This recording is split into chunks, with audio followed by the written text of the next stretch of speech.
Here we have forbidden my loyal knowledge, Lindsay. patrons. What can I do for you this time?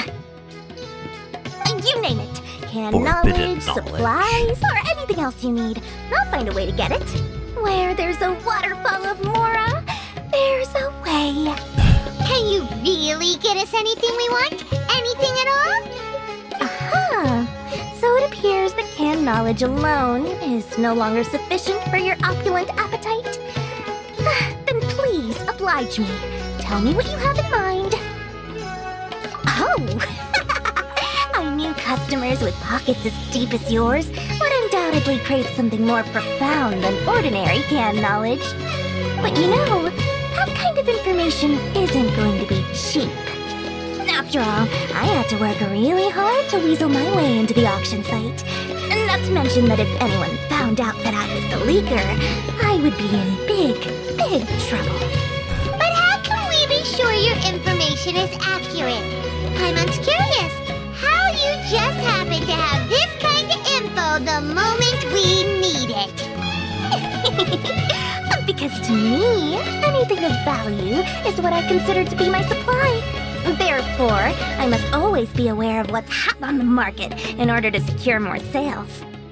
As for the information's authenticity, well, you've no need to worry about that.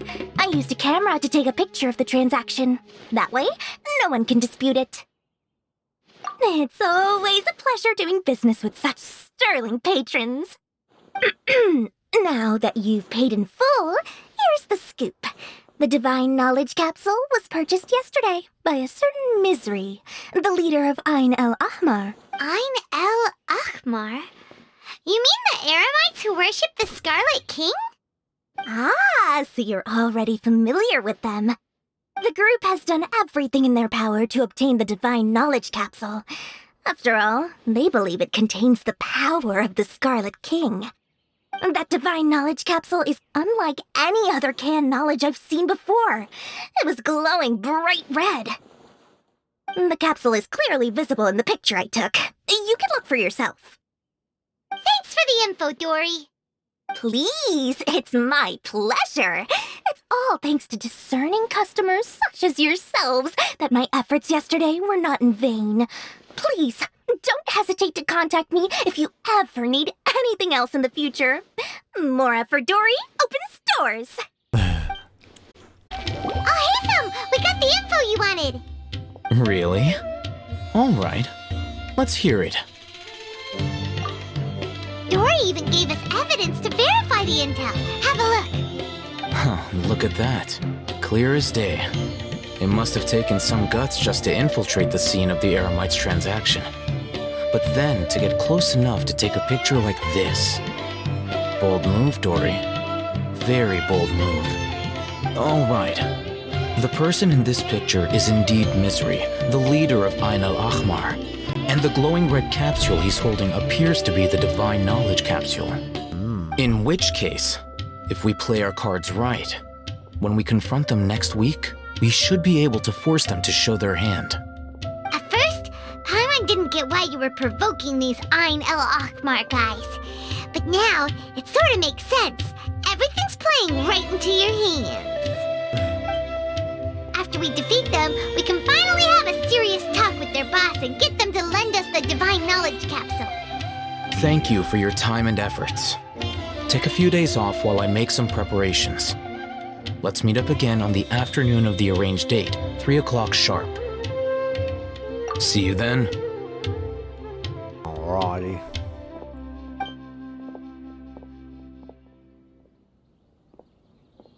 Oh, Hatham sure is taking his time. Where could he be? Oh, there he is. Sorry to keep you waiting.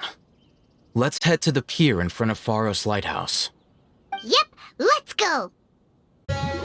Oh, hey, Thumb. I knew you were crazy, but I didn't know you were crazy enough to actually show up. It was really I crazy who around demanded here. that these negotiations take place. I was more worried that you might go back on your promise.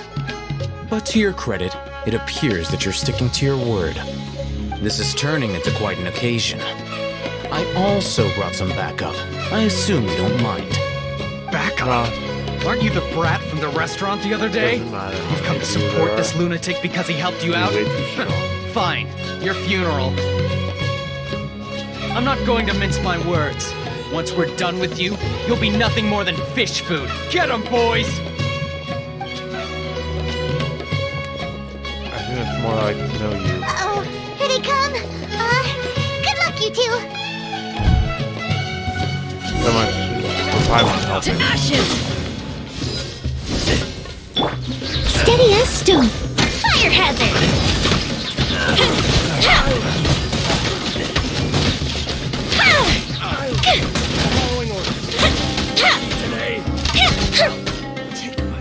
La la la la. Okay.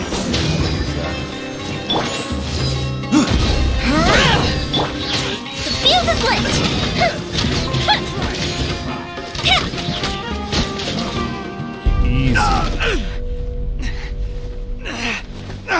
Academia Easy. scum!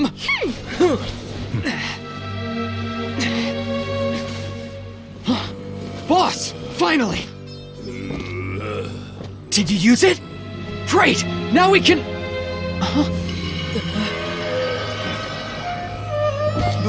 Boss?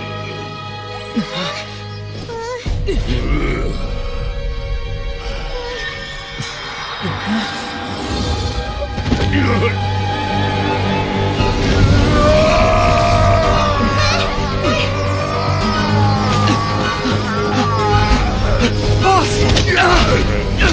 Boss! What's wrong? What happened to him? We have to cut his Akasha connection, now.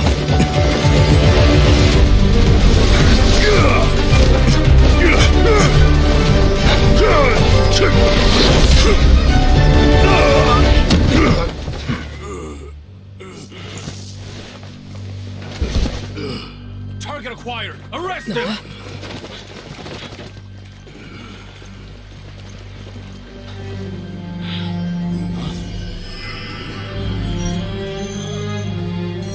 Do not impede our work. Is that understood, Al-Haytham? Of course. I was only trying to help. Take him away!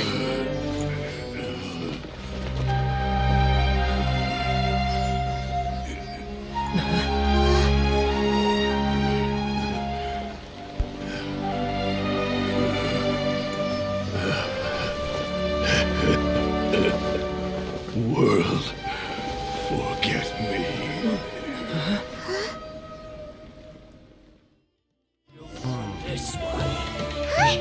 What in Tibet just happened?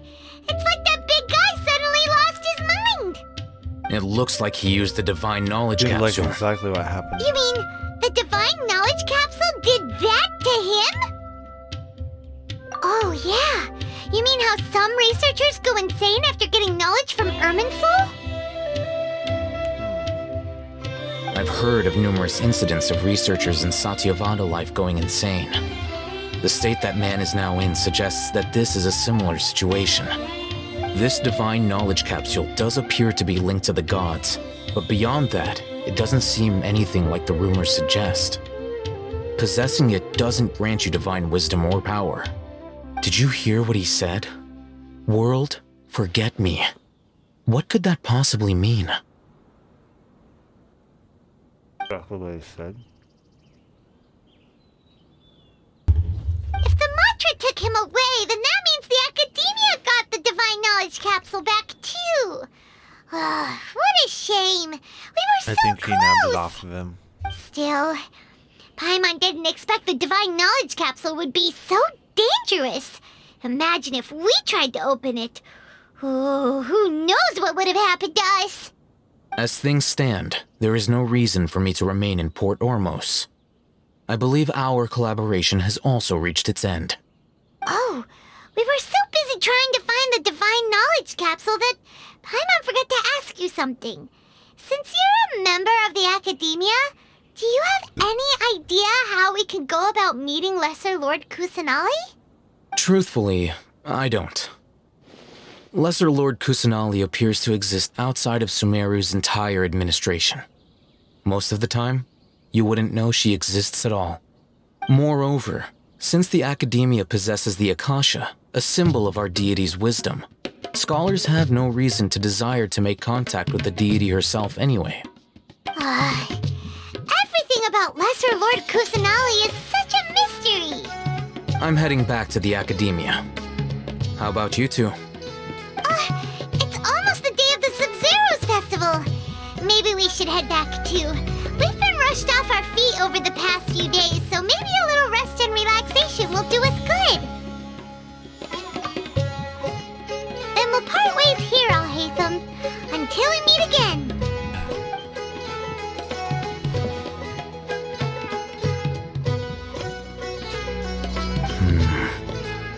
Now, do I deal with this thing first? Or should I produce the report that the higher-ups require? Yeah, I thought he nabbed it off.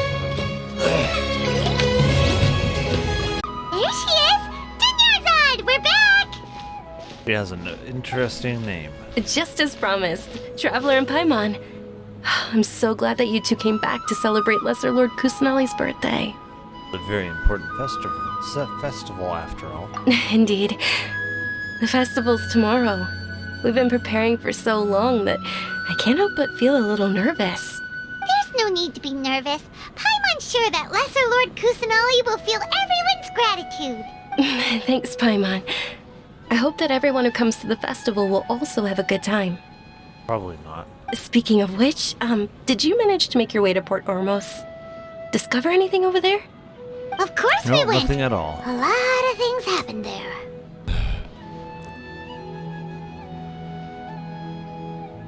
I see.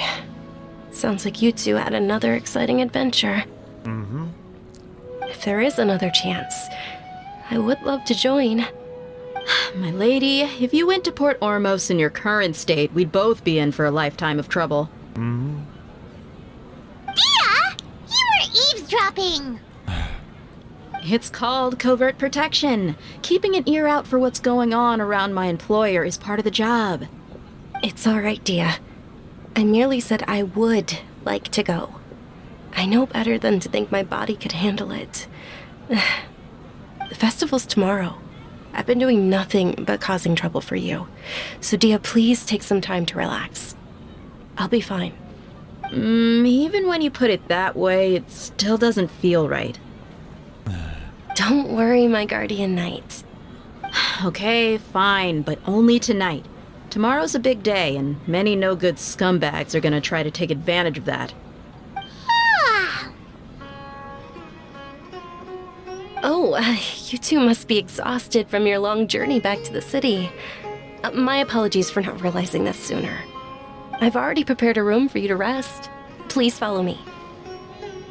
Oh, she has, You're huh? so thoughtful. Paimon's so ready. Here we are. It's also fairly close to where I've been staying. It looks really nice.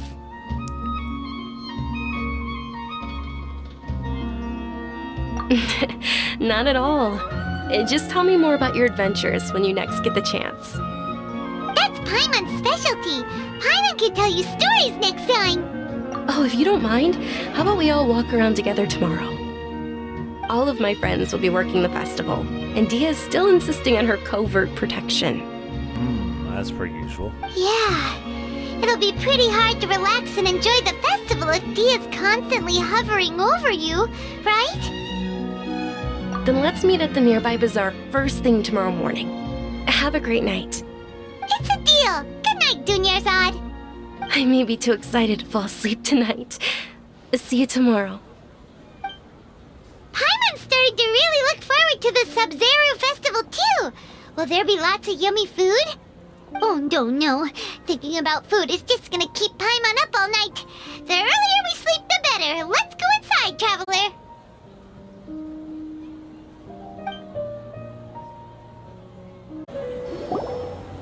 Traveler, Paimon, I've been waiting for you two. Good morning, Dunyarzad. We must have overslept a little bit.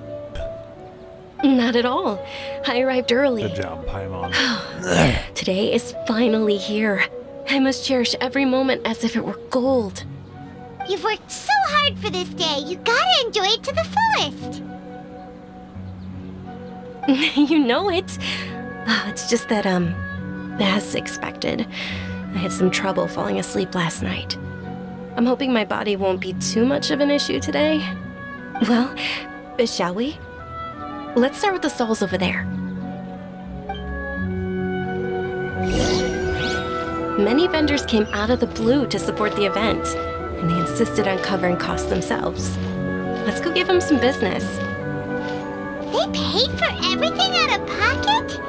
Oh, sounds like they're not in this just for the mora. They all said that contributing to a lively festival atmosphere is more important than money. Especially since we don't often get to celebrate Lesser Lord Kusanali's birthday.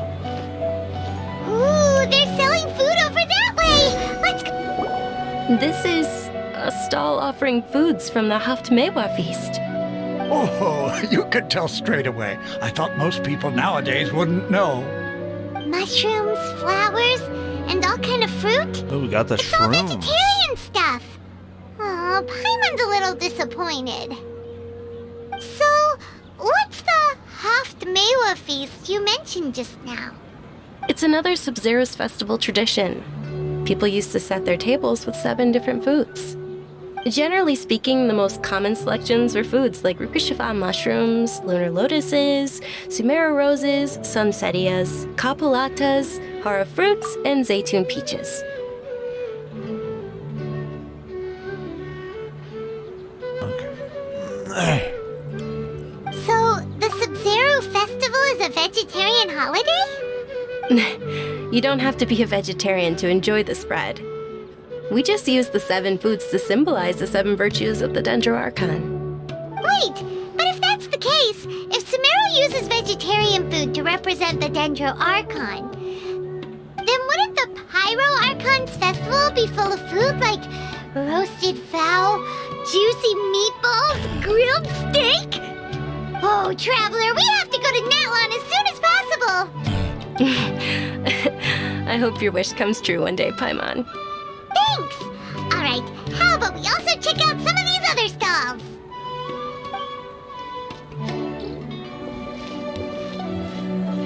Dear customers, would you like to try your hand at alchemical divination? What's alchemical divination? Those two things sound like they'd be fun to try together. Right? I thought the same when I first heard about it. It is said to be a mysterious craft invented by none other than Lesser Lord Kusanali herself. So, how does it work? It's quite simple. After you give me any 2 alchemical reagents, I'll use them to perform a random transmutation. Sure sounds random. So random that it will probably fail. Yeah. That is precisely what we need. After the transmutation fails, your one and only diviner here will interpret the remnants. Well, according to Lesser Lord Kusanali, everything is interconnected, and all that occurs can be traced back to fate. You could say this is a pearl of old wisdom. Why does everything sound so much more credible when Dunyarzad says it? Are you guys working together? So that's the true wisdom behind it. This young lady sure knows her stuff. So, how about it? Want to give it a try?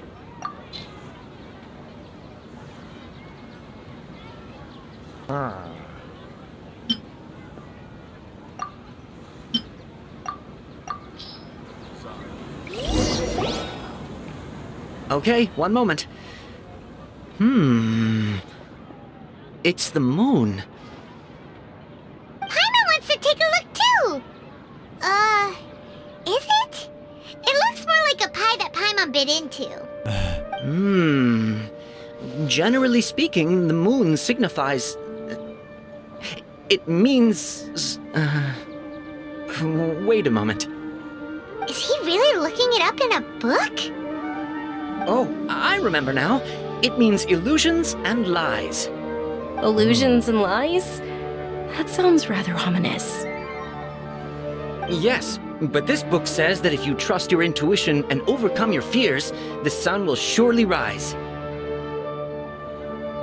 He's not even trying to hide his book anymore. Naturally, fate will only ever show you the beginning of a journey. It is up to you to forge your own ending. Oh, thank you so much. I'll keep that in mind. Oh, it's nothing. I'm just learning as I go. Guess that was still pretty interesting. Okay, on to the next stall. Yeah. They say the Sub-Zero's festival was very lively a long, long time ago. Large flower carriages used to parade through the city. As they headed towards Port Ormos, people would throw flowers, candy, and liquor all along the way. Dunyarzad's eyes are sparkling right now. I wish I could have seen that spectacle. But if you ask me, I'm sure Nilu's dance of Sub-Zeros would be just as impressive.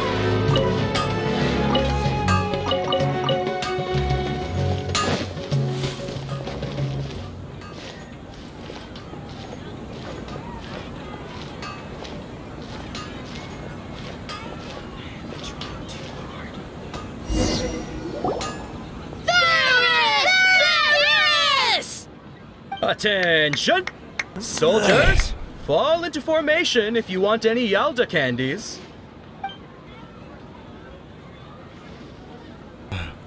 It's a weird guy with a weird hat. Hey, it's Dunyarzad! Wow!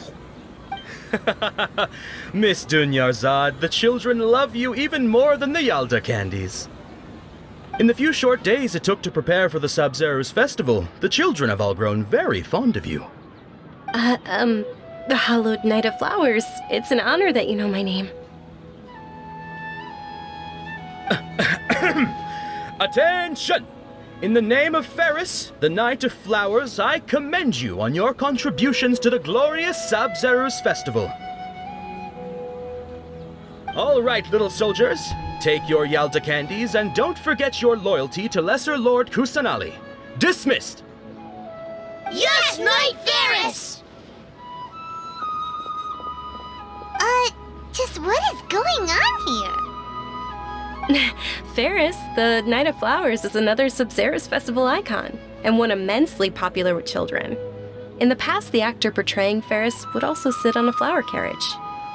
It's all thanks to Miss Dunyarzad's sponsorship that the children can make such wonderful memories today. As are we to you, Vihar. Oh, not at all. Oh, speaking of tradition, do you want some Yalda candies? They're a festival staple, and I happen to have some boxes readied here. Take a look and pick whichever one you want.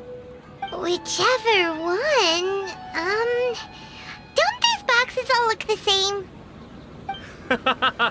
That is the fun part.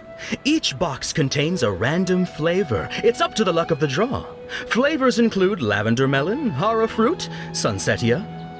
Ooh, those all sound pretty good. And there's also lizard tail Paimon and food, oni as per kabuto. usual. Huh? What's up with those two flavors? Oni Kabuto is a little spicier than Lizard Tail. Dunyarzad, you tried them before? Traveler, help Paimon pick one. Paimon wants the sunsetia flavor. It's alright. Paimon believes in you. I also believe in your intuition. Great! These boxes of candy are numbered 1 to 5 from left to right. Which one do you want?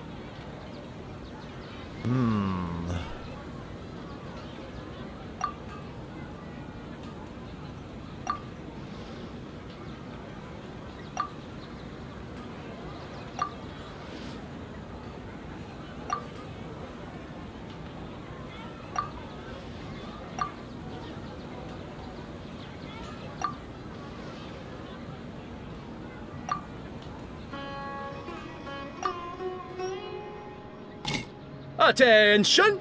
That's unfortunately Lizard Tail. Oh, Paimon thought you survived so many epic battles because you had incredible luck. But looks like Paimon was wrong. The Sunsetia flavored candy was in box number 4. How about this? The most important thing is that everyone has a good time at the festival. So please, take both boxes. Really? Thanks a lot, Knight of Candies.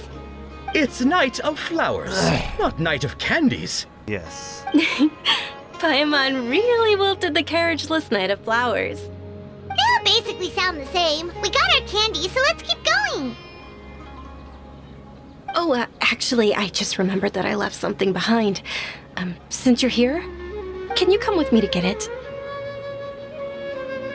Dunyarzad, you probably forgot because you're so excited about the Sub-Zero's festival. How embarrassing.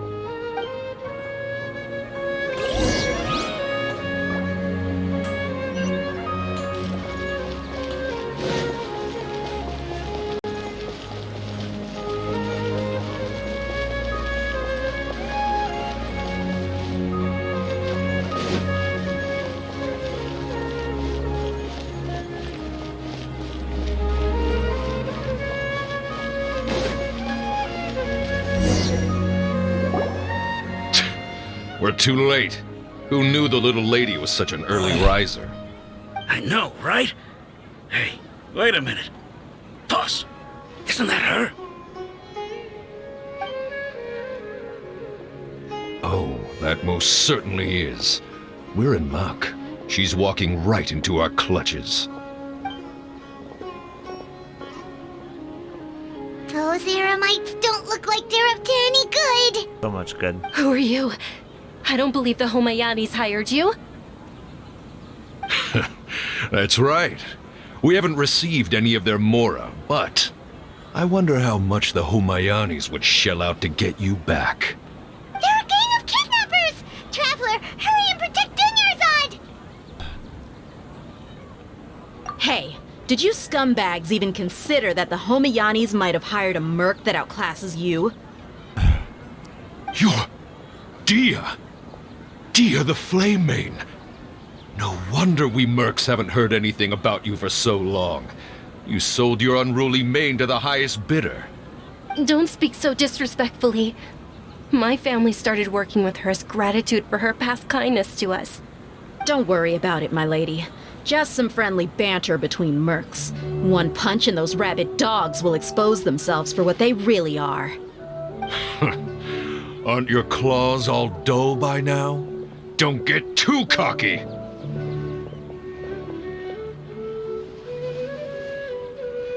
Traveler, take Miss Dunyarzad to a safe location. No, we're gonna stay and help. There's too many of them.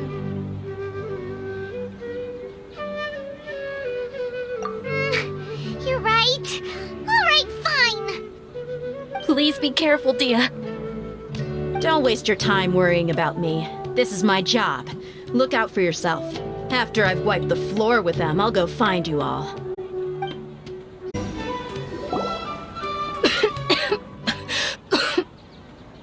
Dunyarzad, are you okay? You look a little pale. Are you in shock? I'm fine.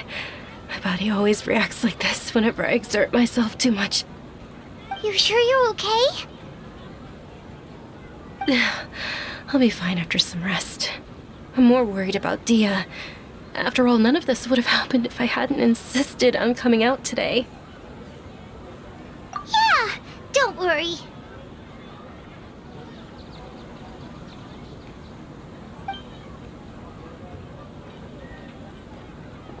My lady, Traveler, found ya.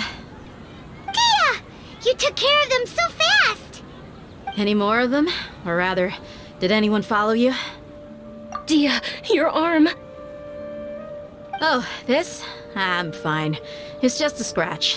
Normally they wouldn't have been able to land a hit on me at all, but I'm still getting used to this new greatsword. Please, let me take a closer look. Come on, it's nothing. Us mercs aren't as fragile as you think. Hold on, you said something about a new greatsword. What happened to the one you were using before? About that. Well, I sold it, because I was low on mora. Stuff like this happens every now and then. It can't be. The anonymous donation that was used for the venue's final round of preparations?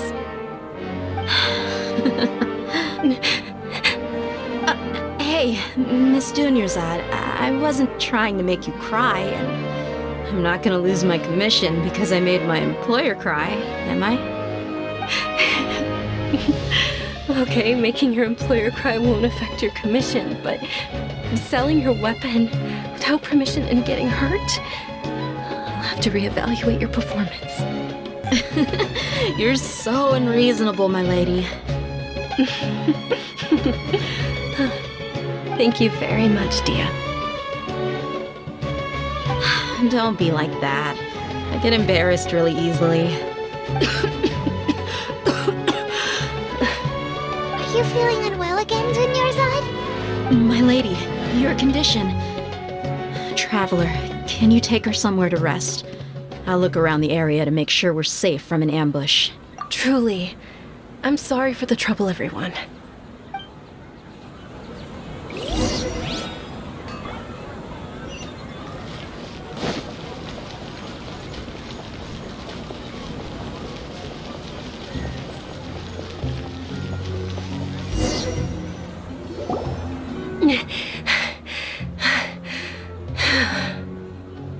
Are you feeling better, Dunyarzad? No, she's feeling worse now. Yes, much better. Just give me a few moments and I'll be good to go.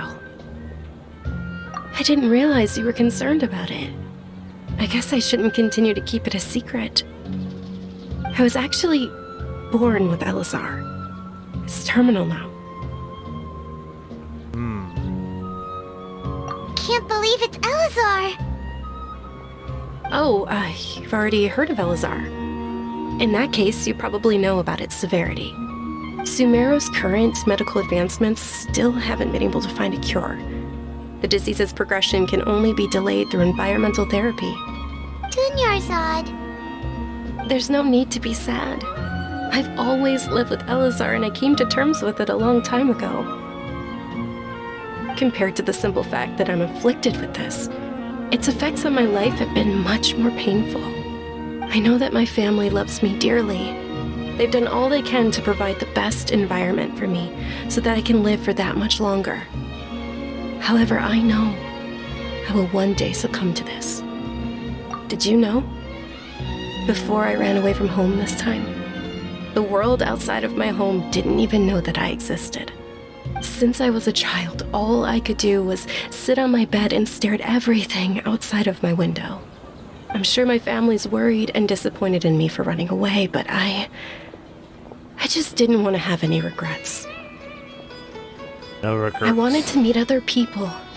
To me, there's nothing more beautiful than being able to meet and speak with others. Not to mention the incredible time spent preparing for the festival.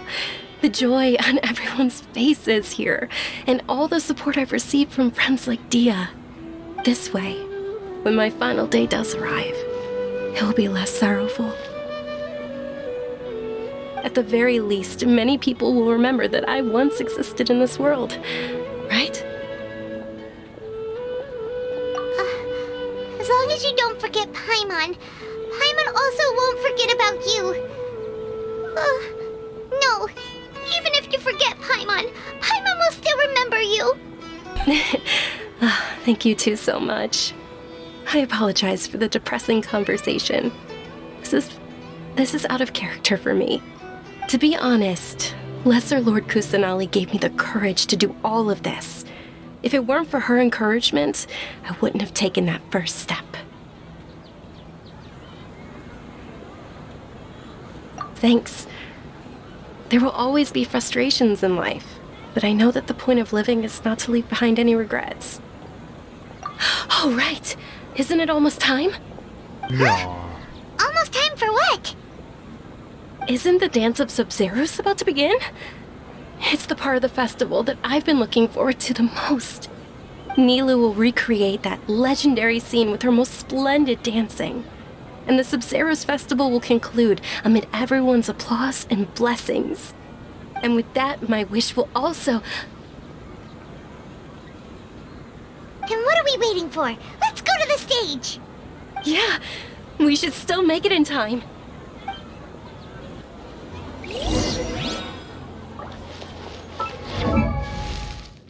See.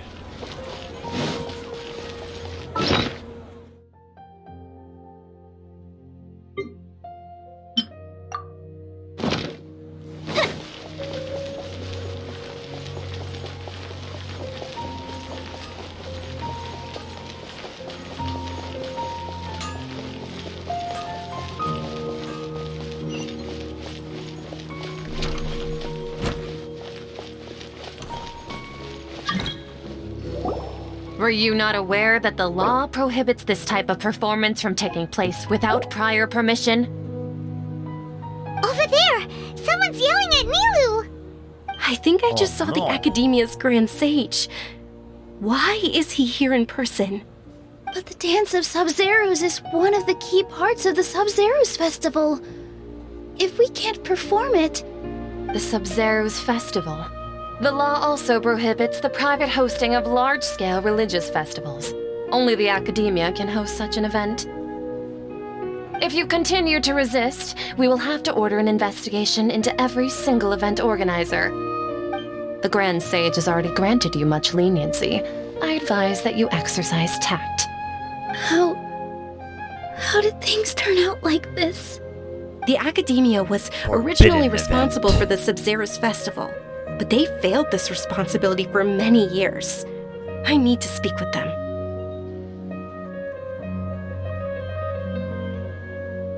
This is a hard pill to swallow, but you're right. Things would only get worse. Art, dance. Aren't you ashamed of pursuing such frivolous and meaningless activities in this land of knowledge and reason? Our Archon created the utopia that is Sumeru City for all scholars who sought validity, verity, and truth, while people like you wish to defile it. No. I believe that our Archon never rejected the arts. Even the goddess of flowers dedicated a dance to her. With your lack of intellectual credentials, I do not believe you are qualified to debate with me. What you should be doing is finding workers to tear down this ridiculous eyesore.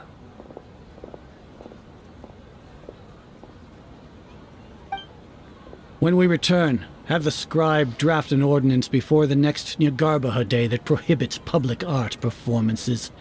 We will announce it to the public later via the Akasha. Understood. I will inform him when I return.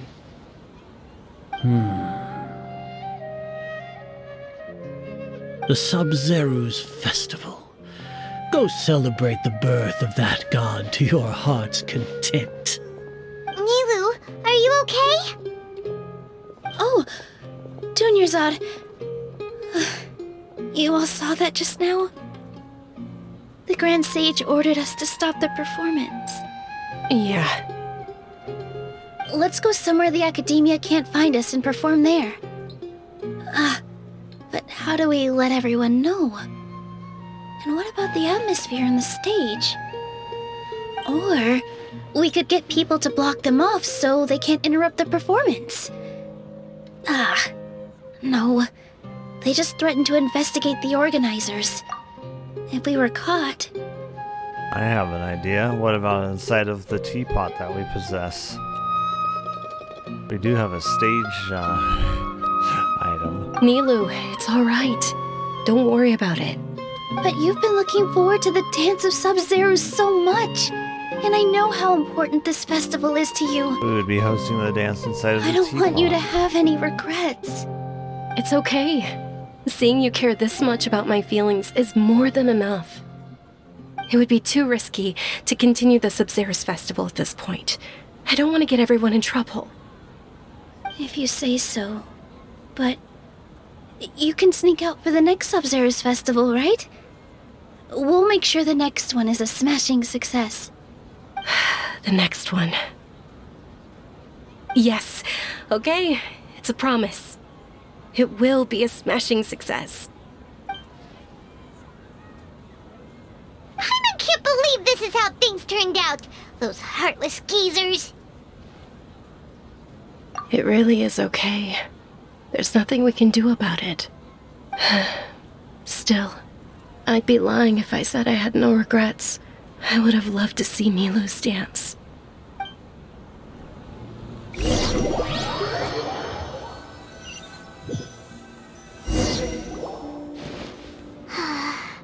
A lot happened today.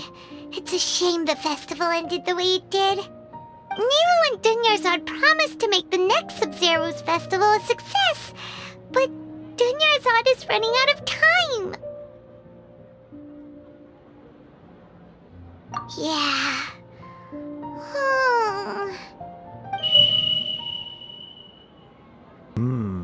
What was that All exactly? connections have been secured to construct the most stable framework possible.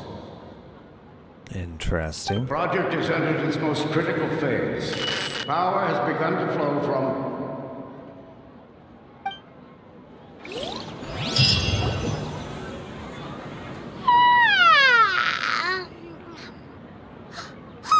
We're gonna be late! It's all because you wouldn't get out of bed! We Uh-huh. should go meet Dinyarzad right away! Sounds to me like Paimon just woke up too.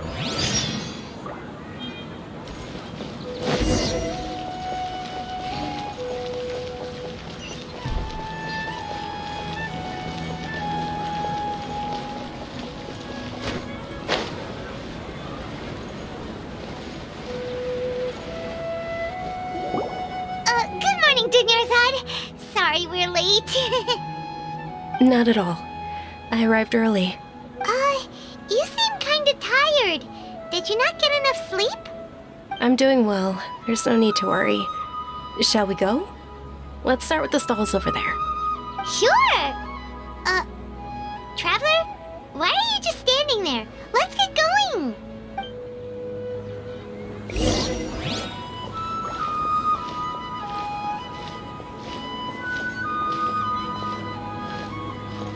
Ooh, they're selling food over that way! Let's go take a look!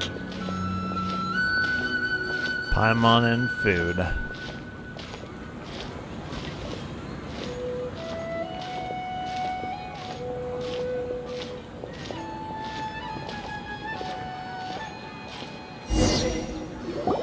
This is a stall offering foods from the Haftmewa feast. You're quite well informed, miss. I thought most people nowadays wouldn't know. They're all plants! Oh, Paimon's a little disappointed. Actually, what is the Haftmewa feast you mentioned just now? It's one of the Sub-Zerus festival's traditions.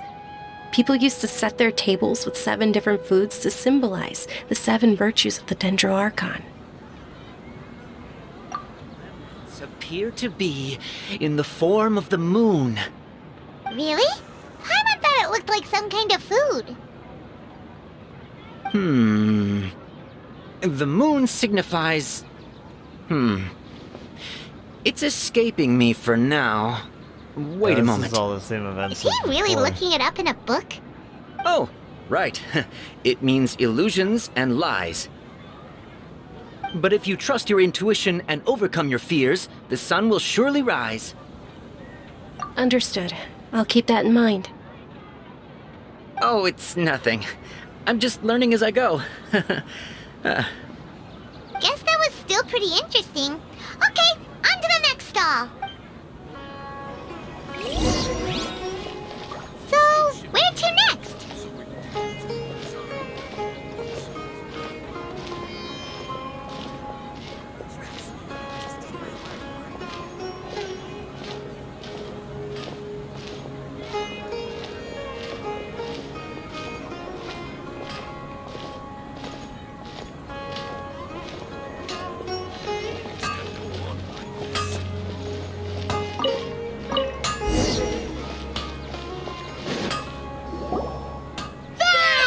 All right, soldiers. Now that you... Yes, Knight Varys!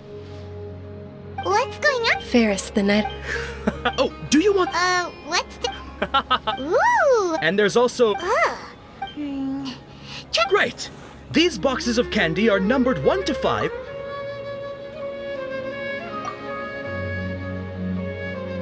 Ah, excellently chosen. Number 4 is indeed Sunsetia.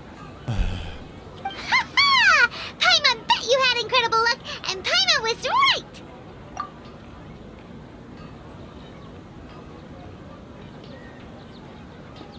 Huh?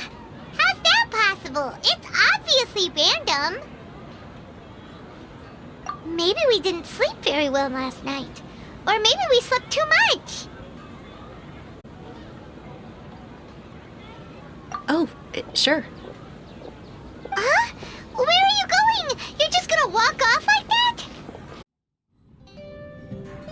A feeling of deja vu? Oh, Paimon knows what that is. It's when you feel like you've already experienced whatever is going on. In that case, Paimon also felt something like that today.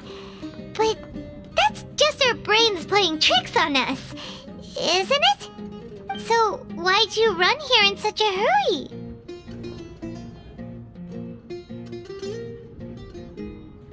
So that's it! You're intentionally doing things you usually wouldn't and seeing if you still get that same feeling of deja vu. Welcome, you two! Are you here for lunch? What would you like to eat? Got it! You don't look like you're from these parts, but I gotta say, you've got good taste. I'll give this order to the kitchen. Coconut charcoal cake? Isn't it that burned thing that didn't look tasty at all? Oh, Paimon understands what you're trying to do now. You'd never normally order something like this.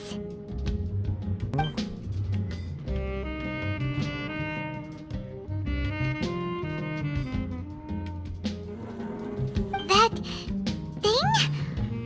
Are you really gonna eat it? Isn't this going a bit too far?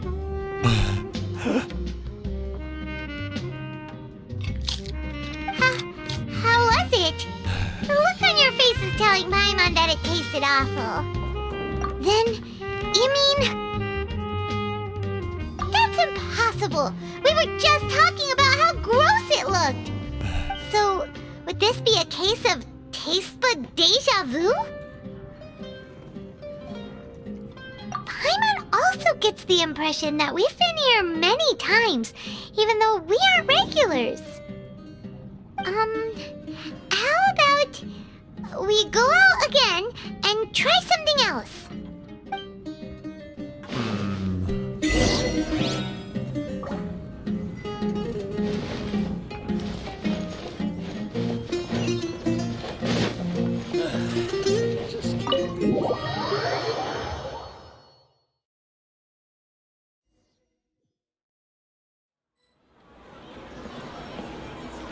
Birdo.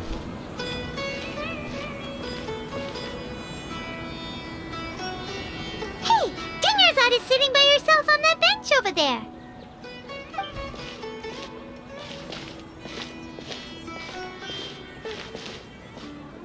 What a coincidence, Dinnersot. We meet again. Why are you sitting here all by yourself? Oh, I ran into some kidnappers just now, but thankfully Dia came to my rescue. I started to feel unwell after that, so I sat down here. Kidnappers? Oh my goodness, are you hurt? I'm okay. Dia's arm got scratched, but it isn't serious. Whew, that's a big relief. But, Dunyarzad, you seem a little down today. It's the Sub-Zero's festival, and you've been looking forward to it so much! Not at all. I've always been like this. Excessive physical exertion or strong emotions tend to aggravate my illness. Besides, no matter how amazing today may be, it is but a single day. After however many more days, my time will come to an end. Paimon doesn't quite follow you, and Paimon feels like something's really got you down right now. It really is fine. I don't mind. Huh? Did something happen? Dunyarzad, have you ever felt deja vu? You know, like when you've already experienced something that's happening right now? Deja vu? No. But my days have been the same for years now. Even if I were feeling deja vu, I suppose I would already be used to it. Oh, Paimon sees. Then, is it only the two of us? It's almost time. Huh? Time for what? Nilou's Dance of Sub-Zeros is about to begin. Let's... Anything gonna change this time?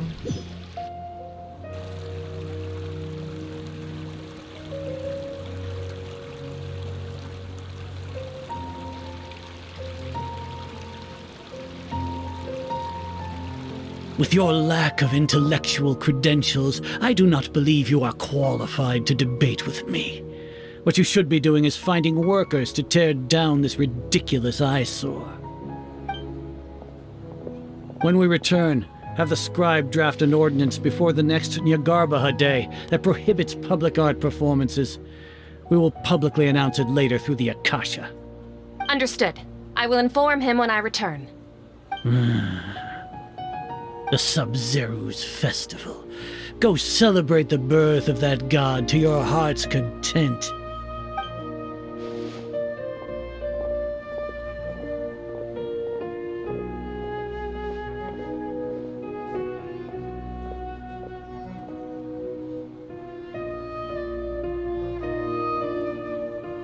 Nilu, are you okay? Oh, Dunyarzad. The Grand Sage ordered us to stop the performance. It's okay. There's nothing we can do about it. But you've been really looking forward to this. I don't want you to have any regrets. It truly is unfortunate, but I don't want to cause trouble for anyone. Didn't the Grand Sage say that he might investigate the organizers? True, but... well, okay. I'll just have to try again next year. The next festival. I probably won't be around by then. Wait, what did you just say? No, nothing. I'll be heading back to rest. Thank you for your help, everyone. You didn't say that Paimon last can't time. believe what those heartless geezers did!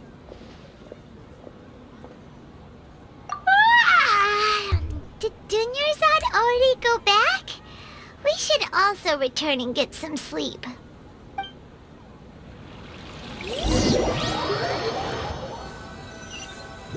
Betting we have to find a way to break the cycle. So, in the end, you still couldn't figure out what that deja vu feeling was all about? Maybe it really was because of exhaustion. Same here. That's why Paimon stopped thinking about it halfway through the day. Then, how about we settle in and get a good night's sleep?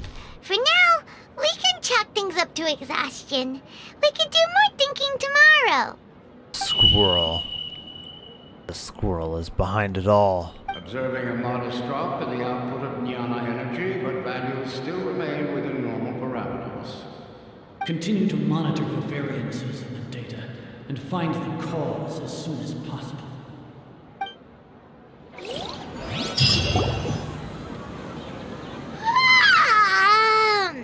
Why does Paimon feel so tired after so much sleep? Anyway, we should go meet Dunyarzad right away.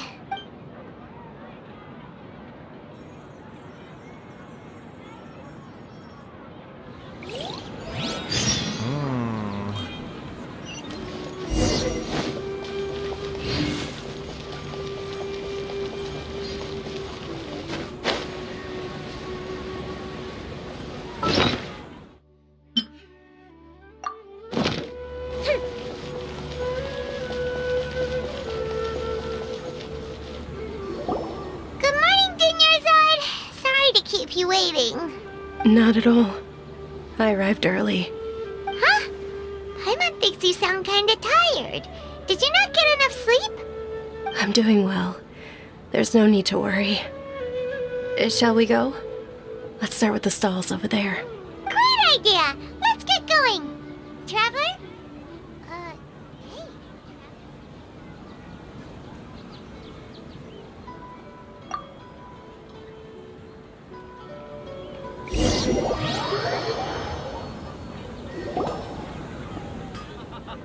It's all thanks to Miss Dunyarzad's sponsorship that the children can enjoy the Sub-Zeru's festival.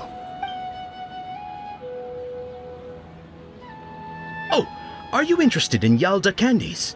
I have some boxes of candy here. Pick whichever one you want. Not much of it.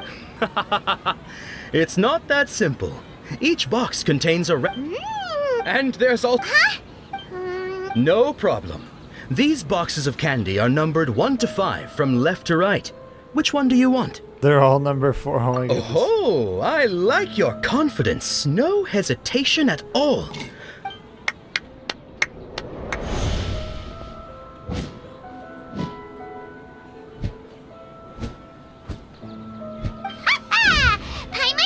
he always had incredible luck.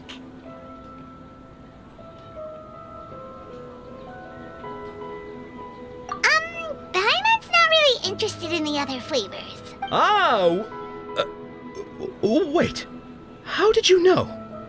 Don't tell me that you already knew which flavor was in each box. What? He was right about all of them? That couldn't have been luck. How is this possible? I packed all those boxes this morning and they've been sealed ever since. You couldn't have known beforehand. Mind reading? X-ray vision? Or some kind of magic trick? This is way too freaky. Tell us what's going on. Since when did you get superpowers? Traveler? Ooh. Hey, where are you going? What's going on? Did you see something? We most Finding certainly did. Dunyarzad without letting her know is kinda rude, you know. Aha. I see you.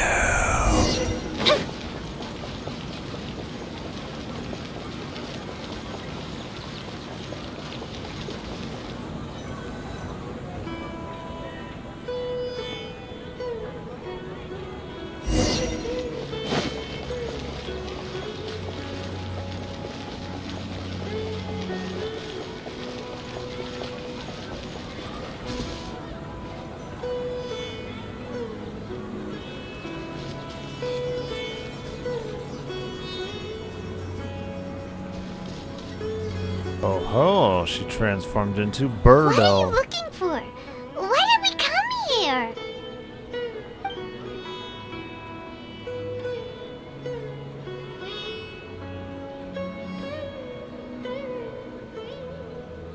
Traveler? Oh.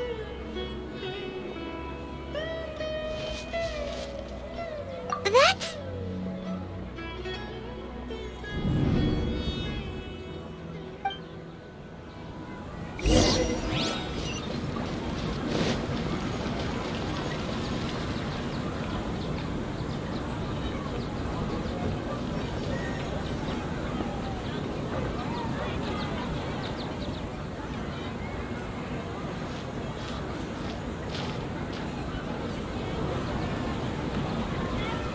Who is it?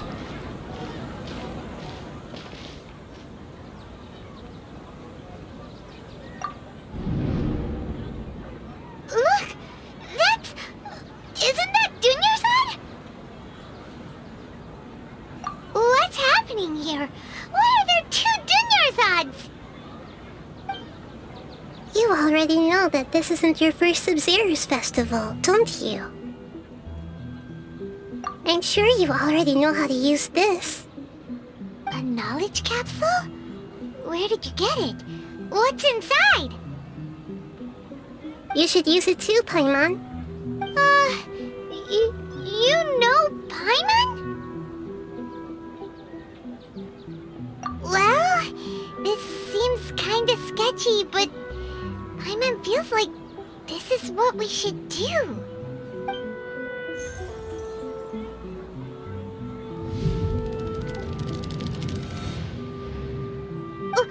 What the? This is our 20th time at the Sub-Zero's festival? Huh? No. The 30th? 40th? Just how many times have we been to the Sub-Zero's festival? Have we been trapped in a single day? If it weren't for you, we wouldn't have even realized. What the heck was inside that knowledge capsule? Your memories are still scrambled? Try your best to remember. This isn't the first time we've met, and I answered that question a long time ago. Let Paimon think. Oh, it's coming back. Meeting you was the real catalyst for restoring our memories, and the knowledge capsule was just your means of showing our minds the way. What about everyone else? Why are you only helping the two of us? Your sense of deja vu is stronger than everyone else's, yes? As for an explanation, you two received the blessing of Dendro, and you also have special, sensitive constitutions.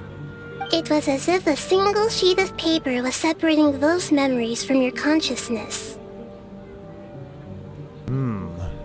A familiar question. I think this is the 7th time you asked that. As you can see, she isn't doing well.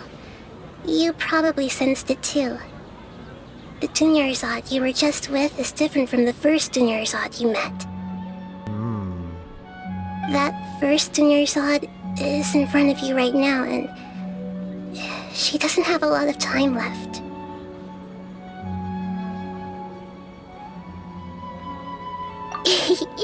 Looks like you're almost done sorting out your brain. Oh yeah, I'm Nahida. Good, you passed the test. What's happening? You can awaken our memories, and you seem like you know what's going on. Oh, wait, please don't tell Paimon even you don't know. Everything in this world runs in a loop. This cycle is called the samsara. You, me, and everyone else are all stuck inside the one-day samsara. As for the truth, that's on you to find out. If you were told the truth instead of discovering it yourselves, it would literally blow your minds. I don't know how you'd be after that. I can only give you surface-level help, like bits of information and subtle hints. For the rest of the time, I'll be doing all I can to slow down Dunyarzad's illness. She looks like she isn't doing well at all. Her illness gets worse after each Sub-Zero's festival. If we can break out of the samsara, I might be able to save her. But as things are right now, she's just a small bird in the sky that's about to lose its last feathers. All I can do is raise a gale to delay her fall. You sure love to use weird analogies. Analogies are wonderful tools. They let you use existing knowledge to understand unfamiliar things. Okay, so, with what you know so far, what do you think the truth is? The truth is a lie.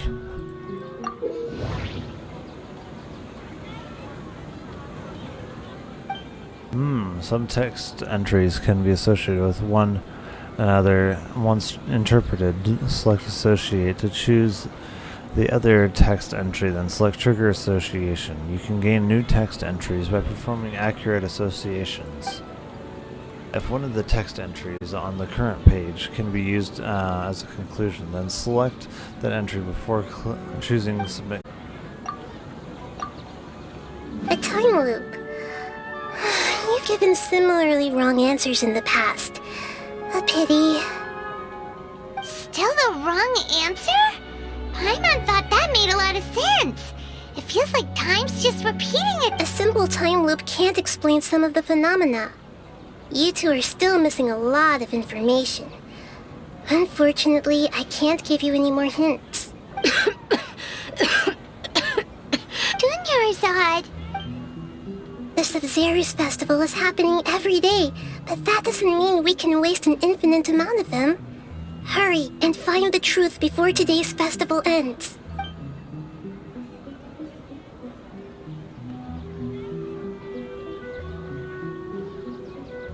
Let's think about our current situation. To save Dunyarzad, we have to escape the samsara of the Sub-Zero's festival. And to do that, we need to figure out what's happening. The truth. Nahida rejected the idea of a time loop, so we must have missed something, right? Paimon's memories say that we've already done this many times, but let's go talk to people again. It's more productive than sitting here and scratching our heads. Why don't we start with those stall owners? Hey there! Hey, it's you guys again. Where's your cultured friend? She's feeling a little unwell. I see. Did you come back to buy something? I guarantee the freshness of my products. I harvested them from the forest just yesterday. Huh? What brought this about? I hurried back from the forest yesterday, and I'm selling produce here today.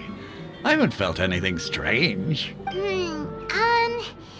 To put it another way, if you really think about it, was yesterday truly yesterday? Did you actually come back from the forest yesterday? What kind of philosophical nonsense is this? Are you two daydreaming? Didn't you know that no one dreams in Sumeru? Go somewhere else if you want to find someone to daydream with. He actually has a point. Is this a dream? Is everyone dreaming? True. It's so weird that people here don't dream. Why is that? Anyway, if this all really were just a dream, we would have woken up a long time ago. Let's keep asking around.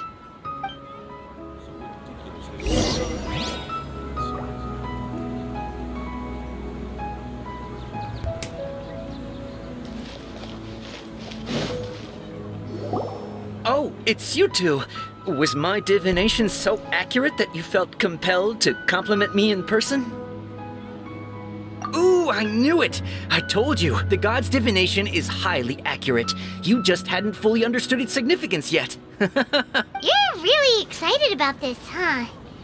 That's exactly why we came back. Help us better understand it. Help you better understand it? Well, that isn't exactly what I excel at. So, you're admitting that you don't have a clue? Anyway, what kind of situation did you get into? Huh? Hold on a second. I thought you guys just lost your wallet or fell for a scam. What you just said, are you serious? Does that kind of thing actually happen in real life? I knew you weren't going to believe it. Marvelous. Truly marvelous. I believe you. Recall the interpretation of your divination, the moon, illusions, and lies. It really felt like an omen. When you say it like that, the divination does sound like it's related to what's going on. Can you read any more into it? I believe that the Archon's revelations are never more than vague hints. Anything more specific is beyond the reach of mere mortals. The book only says, if you trust your instincts and overcome your fears, the sun will surely rise. So that's how it is. Looks like fortune-telling is just fortune-telling. It's no good for practical problems. We haven't made any progress. Who else can we talk to? Paimon remembers that we tried talking to her a couple of times, but she always thinks we're playing pranks on her. You think she'll brush us off again? Yeah, if we tap into Dia's strong sense of responsibility as a mercenary, then she'll definitely take us seriously. At this time of day, Dia's probably just finished beating up those kidnappers. Let's go find her. I'm betting she's also going to be in much worse shape. I'm fine, my lady. It's just a scratch. Perfect timing. Both of you are here. Paimon, Traveler, you came at just the right time. Listen, there was a dangerous Huh? You saw? Then why didn't you jump in earlier? If someone was protecting Miss Dunyarzad, I could have went all out. Anyway, can you do something for me? You want the Traveler to take Dunyarzad somewhere to rest up while you check to see if there's still any kidnappers around. Did Paimon get that right? How did you know what I was going to say? We need to say something convincing.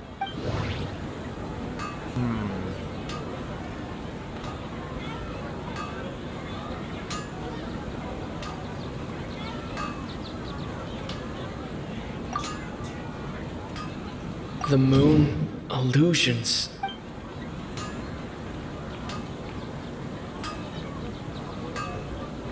That doesn't sound... People in Sumeru... That doesn't sound right. Oh, probably about Dia sold more, yeah.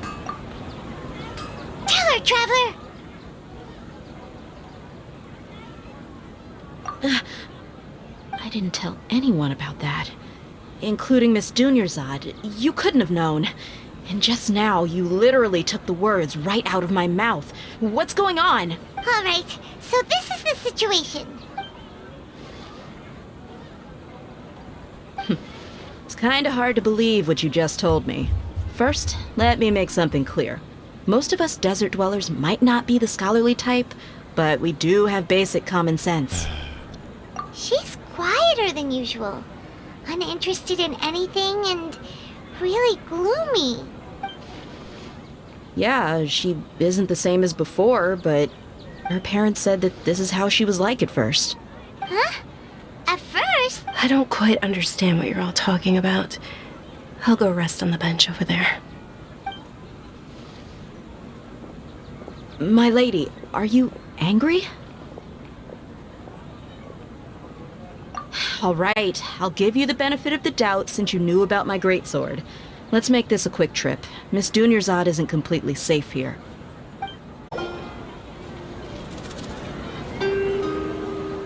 Nahida, we brought a friend. Are you busy? I thought I told you that it won't help to bring anyone here. We just wanted her to see the real Dunyarzad's condition. The real Dunyarzad? Where and who are you talking to? Huh? I told you that you two are special. Other people can't see me or Miss Dunyarzad here.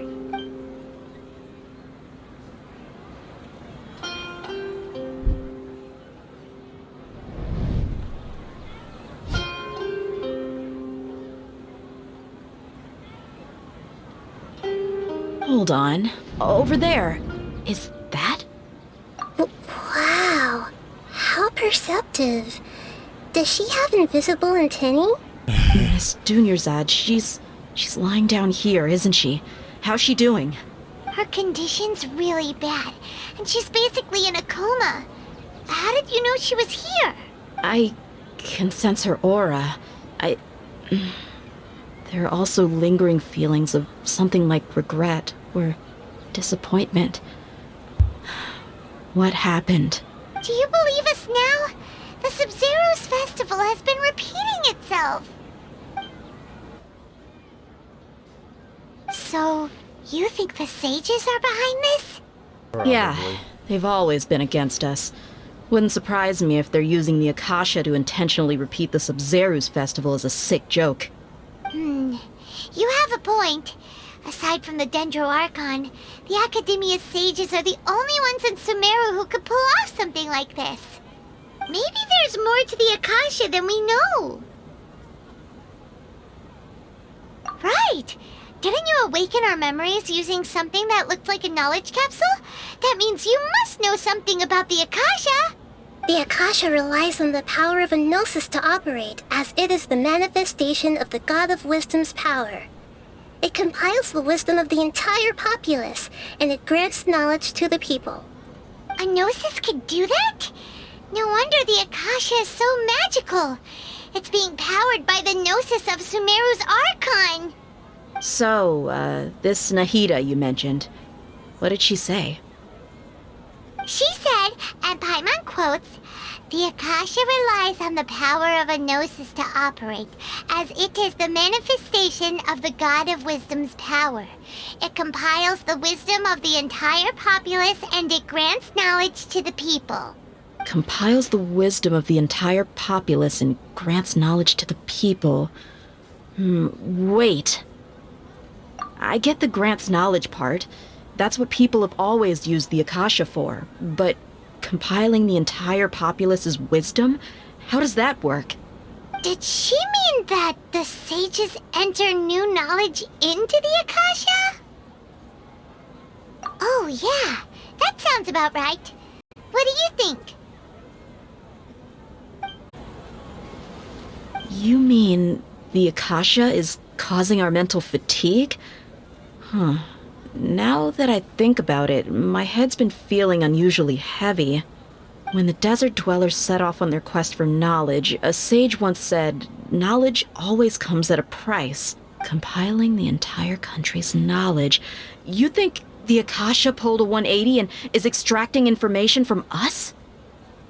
Who knows? The Akasha can put knowledge into our heads, so who's to say that it can't also poke around in there? We don't know any specifics. What's the point of doing something like that? Just think about it. If you could combine the knowledge of every single person in Sumeru, then you can basically turn Sumeru City into a single massive brain. This hive mind could make breakthroughs in problems that even the smartest geniuses can't crack. An excellent deduction. And the analogy comparing Sumeru City to a massive brain? I love it. In that case, we should take off our Akasha terminals right away. Maybe that'll solve this problem. Yeah, I was only wearing this for show in the first place. Didn't expect the sages to cook up such a conspiracy. Mark my words, when this is over, I'm getting evidence and exposing this whole thing to the public. How does everyone feel? Huh? What is it? Oh, that! Paimon knows what you're talking about. It's a single soft beep that sounds like it's coming from the Akasha terminal. The sound of a beep. Could it be a prompt tone for when the Akasha is operating? That's probably an important clue. We weren't using our terminals, but we heard a beep anyway. Traveler, did you hear that? I heard it too. Our ears aren't messing with us. There was definitely a beep, but it sounded like it was coming from inside my head. We took off our Akasha terminals.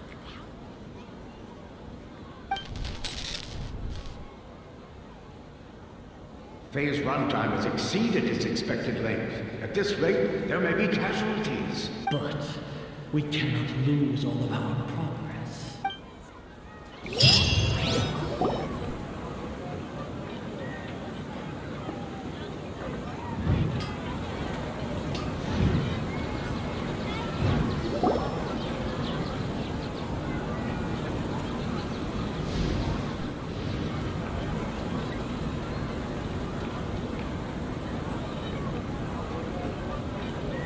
Paimon remembers everything! Good. You adapted quickly this time. We definitely took off our Akasha terminals last night, but we still heard that beep. Why is that?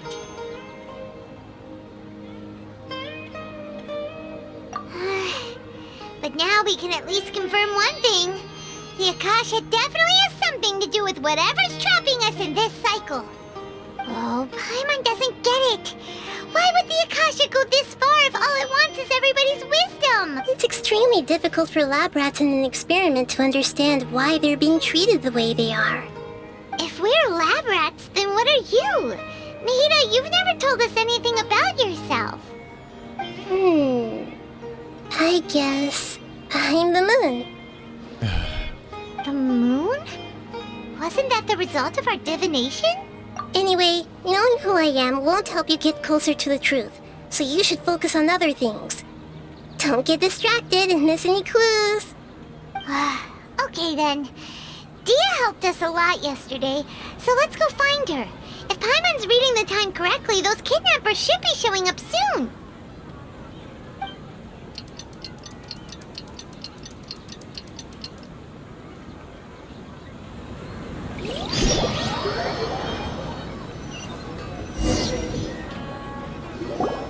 Ah, there you are. I've already taken care of those kidnappers. My lady, did you get hurt? Dia? What's wrong? Why are you both gawking at me like that? You didn't get hurt this time. Huh? What do you mean this time? Why are you so surprised that I managed to get out unscathed? Those kids were amateurs.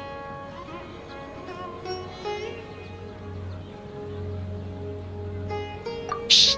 How did you know about my greatsword? I haven't told anyone about it. Please, don't tell Miss Dunyarzad. So Dia's lost her memories after all. Anything strange? You already know that I got a new greatsword. If I had to say something, it's weird how such a new weapon could feel so familiar. It's as if I've already used it to fight a countless number of battles. You're saying that although you don't remember using it, your body feels like it does? That's right. Both mercenaries and warriors heavily rely on muscle memory. Only knowing the theory of battle won't get you anywhere. Traveler, what do you think?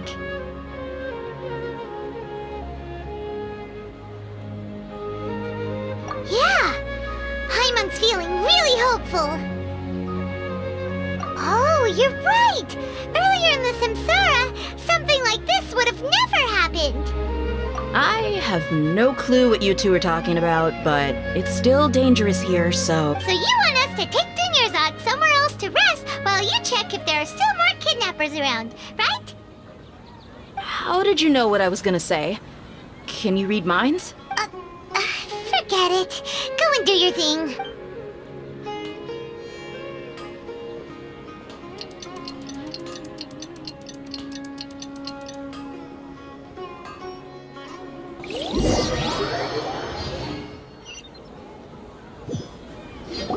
Whew.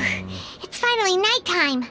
Aside from Dia not getting injured, everything seems to have stayed the same. Listen, Nahida, we found out that Dia got out just fine today, even though she got injured every other time she fought the kidnappers. Do you think the Samsara has been broken?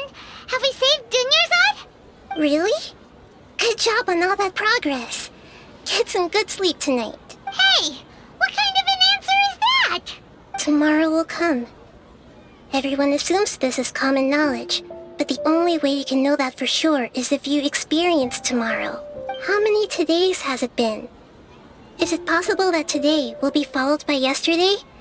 Does tomorrow truly exist as anything beyond a made-up concept? It's even possible that this entire world is a lie, and the history of the whole world has just been one endless Sub-Zero's festival.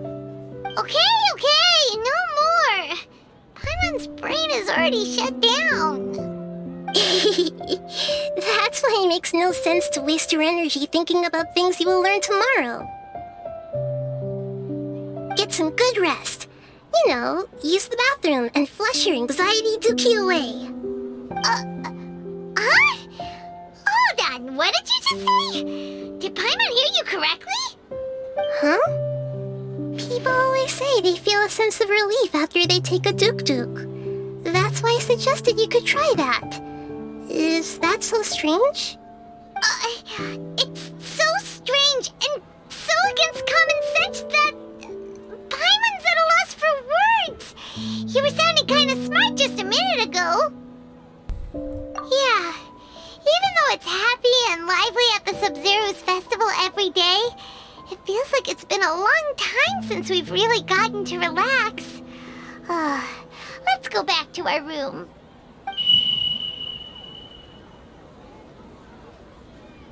Continue the harvest. Compared to what we stand to achieve, these sacrifices are trivial.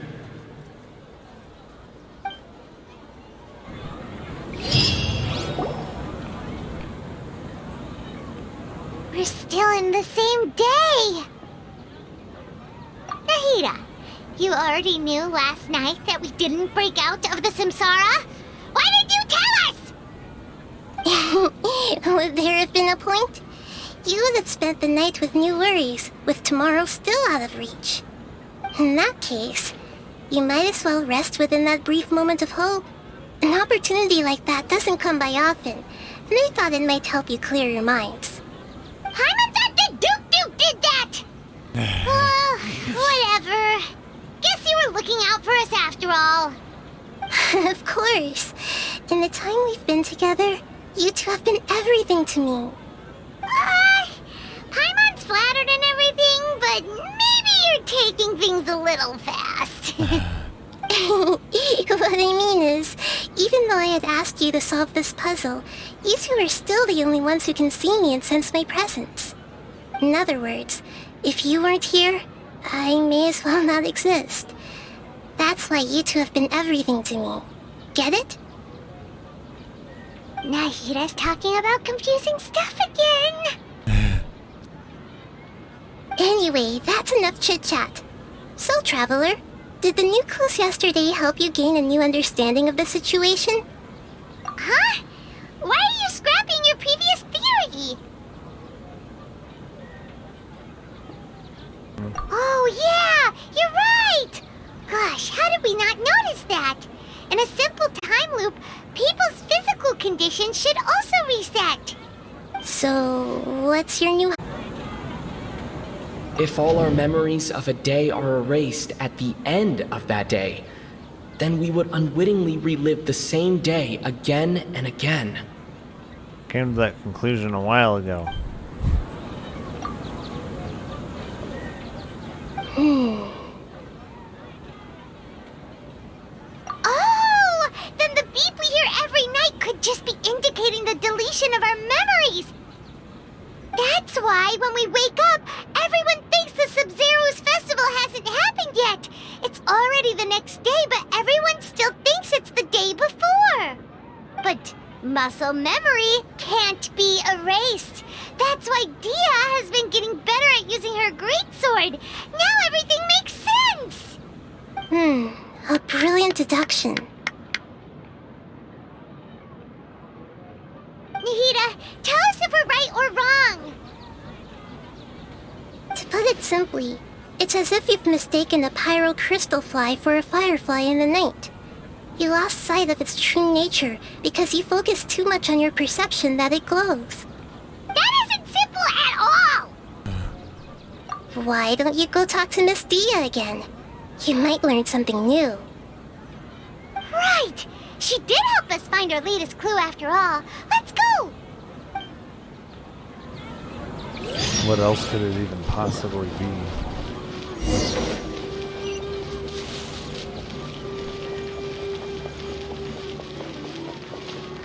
My goodness, this thing keeps wearing off. I wish they'd make it last for like an entire...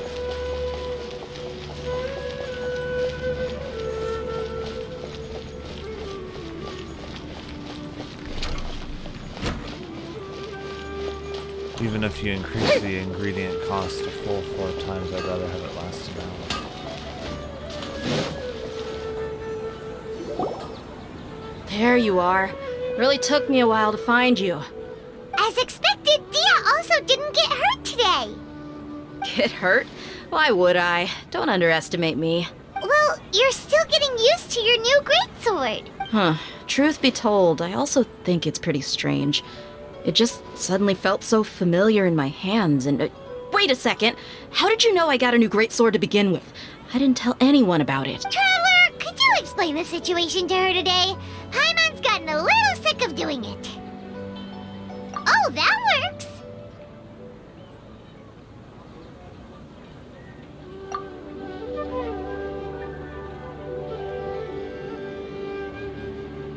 What happened to you guys while I was gone? Did you get brainwashed by some cult? Don't think too hard about it. Just take what we're saying at face value. Alright then, let me get this straight.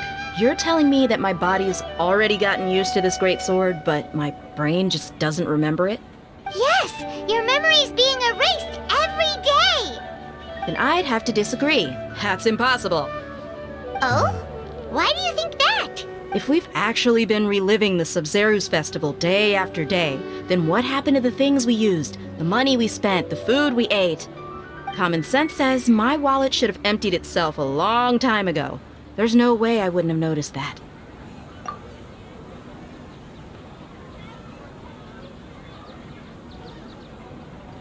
Right! They could use the Akasha to record what everyone did that day, and then use the city's resources to replenish everything! It's not very likely, but it's also not impossible. No, it is impossible. I've got proof. You have proof? Where? You two are surprisingly serious about this nonsensical discussion. Fine, I'll play along for a little longer. Come with me, Miss Dunyarzad. Please come along as well. I still can't guarantee that this area is safe.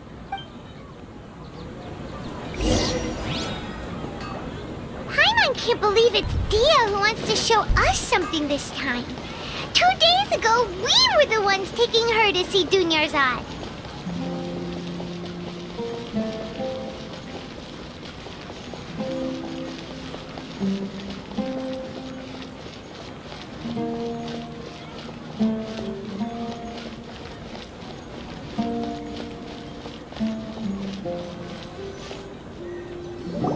This is it. Huh? This is a wooden training dummy. What about it? See those marks on the dummy? Those are the result of several days' worth of practice. Let's say the sages didn't replace it every day. Shouldn't it be hacked to pieces by now? That's true, but what if they did? Then the sages would have had to reproduce every mark I left during previous training sessions. I'm a professional fighter. My martial school has always emphasized the importance of refined control. The force, angle, and entry point of each strike is calculated and deliberate. That's why I remember Then how would every this not mark be on more the like dummy, a time as loop? well as my state of mind as I made each strike. It's just as they say, each swordsman has their own unique style, and even the same swordsman can't make the same cut twice. It would be impossible to copy these marks. Is it really impossible? What if they used some fancy machine to carve every single mark? People often say that a camera's photo can never replace an artist's painting because the former has no spirit to it. The same thing applies here. At a mere glance, I can differentiate carved marks from the results of combat training. Whew, I hope that cleared things up for you. Hey, is this that new brain exercise game that's been super popular with the scholars lately? It's surprisingly fun. Anyway, it's getting late. I should escort Miss Dunyarzad to Nilu's stage. See you later. Well, back to square one. Is our memory deletion theory also wrong? But at least we've reached some other conclusions in the meantime. Yep, that's true. So, can we think of any new ideas right now? Strange? Paimon feels like everything's been strange lately. Huh? Leaving the city? You're right! It's really strange how we never thought of such a simple solution! Many things should become clear if we can confirm the flow of time outside of the city. Paimon can't believe it! Did we miss this because we're tunnel visioning too hard on our other theories? Or because we're just too tired? How about we go back and ask Nahida? Maybe we've forgotten something about leaving the city.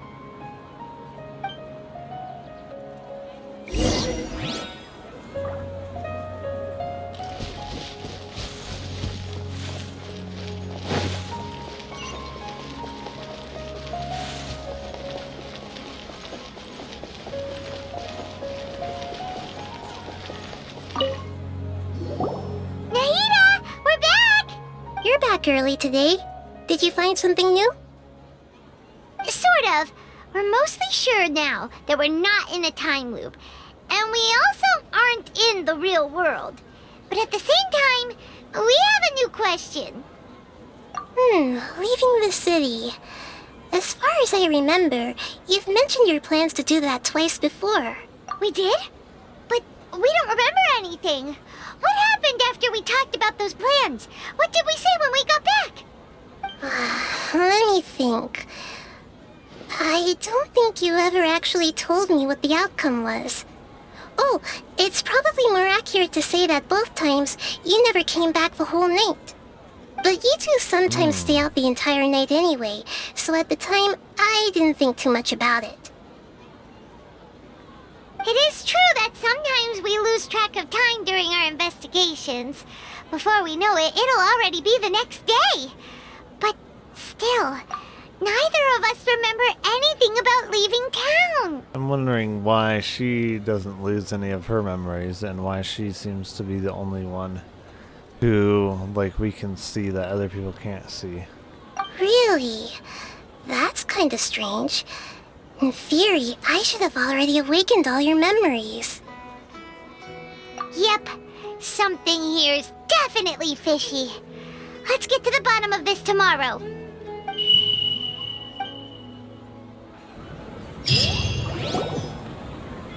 Our memories are back! About that. Well, where should Paimon begin? Traveler, aside from your memories that were just restored, I have another message for you. Listen to it and you'll understand. Can't go back. There are countless spaces here. Our Sub-Zero's festival in Sumeru City is just one of them. Traveler, you should be missing 2 days worth of memories. Paimon will fill you in. It's time to carry out our plan from yesterday. Okay, let's go.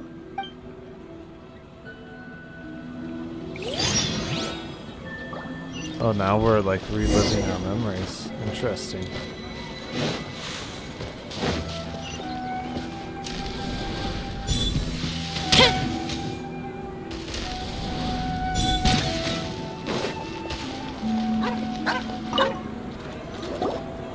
Why can't we leave the city? What is the academia up to now? Don't ask me. It's not like I can tell you anything. This is a direct order from the Grand Sage. Just wait until tomorrow. I have a real emergency. My goods have already arrived at Port Ormos. If I don't hurry, they'll be stolen. That's your problem. Make sure you make a request in advance next time. But it's not like you can just predict business matters in advance. It looks like the Academia already announced a lockdown for Sumeru City today. How completely unsurprising. Let's go and question them. Hello, sir. Why can't we leave the city today? Here we go again. Don't ask me. I don't know either. We just received an order that no one is allowed to enter or exit Sumeru today. They didn't tell us anything else. Angering me won't get you anywhere. If I had that kind of insider info, I would have left this stupid post long ago. It looks like he really doesn't know. If we can't get anything out of him, let's take matters into our own hands. Why don't we climb over the walls? Those guards can't be everywhere at once. This is a good spot, and the guard hasn't noticed us at all. Let's hurry! Huh? Why? Are you going to leave Paimon behind? But what if things get really weird out there and you get into some trouble? Then Paimon won't be able to help you. Oh, Paimon knows that Paimon can't do much, but we've always been together, haven't we? Okay. Paimon will wait for you. Promise Paimon that you'll come back as soon as possible. And please, be careful.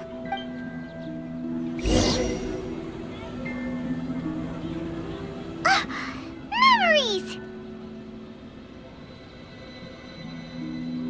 Traveler!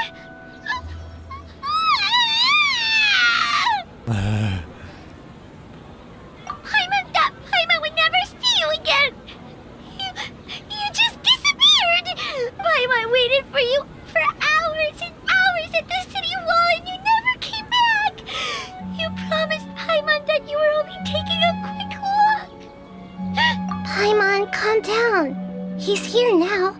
I don't think he understood what you were saying. Paimon doesn't care! Paimon wanted to go look for you, but you also said that Paimon should stay! Paimon was so worried and so scared the entire day!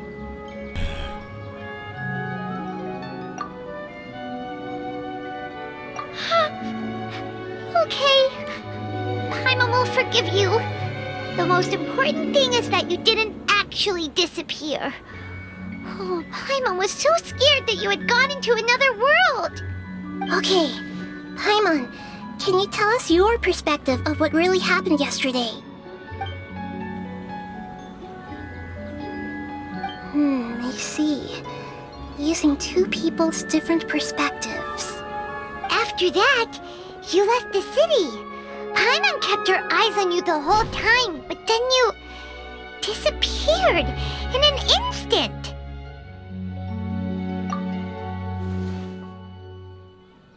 No way! Paimon was watching you with the fullest attention. What's your perspective, Traveler? You sure you don't have any memory of this? I guess that explains everything. You also lost your memories the last 2 times you tried to leave the city. Those days' memories can't be awoken. So, If we leave the city, our memories will be completely erased? It really sounds like something big outside of the city is being hidden on purpose. But this way, we'll also never discover what's outside. Something like a message? But how can we send it back? Don't look at me like that. I'm not used to being stared at. Well... Okay. You want something that can pass on messages, right? Give me some time and take care of Dunyarzad for me. Yep, now we're talking.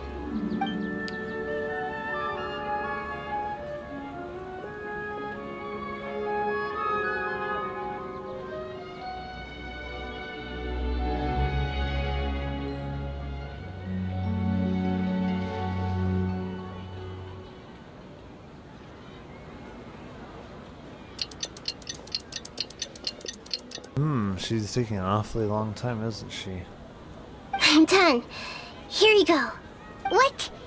Isn't this just an Akasha terminal? You made some little changes. Akasha terminals are already capable of sending messages. I just tweaked it so that it could connect to any node. To make something like this? Nahida, you really know the Akasha like the back of your hand. Anyway, we can use this now to record a message, right? Yep. I'll help you save the messages. It should be pretty easy to use. I just can't guarantee the user's status and signal coverage when they're outside the city. We'll never know until we try. At least we're taking the initiative now. Let's go then. Let's expose those sages. All right. Paimon isn't as worried about being separated since it happened once yesterday. But Paimon still isn't happy about it. Okay, see you tomorrow, Traveler. That covers everything that's happened so far. Yes. Although the signal was choppy and had some interference, we still managed to receive 2 messages from you when you were outside. Okay, now that you understand what's going on, let's hear the messages together.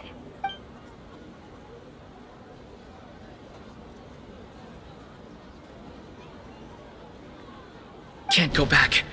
There are countless spaces here. Our Sabzeruz festival in Sumeru City is just one of them. I've entered another space. Before me are flowing sandstone and howling fish. Impossible and surreal sights. All these spaces are empty except for the occasional ones that contain mute puppets rather than people. I can't sense any human presence.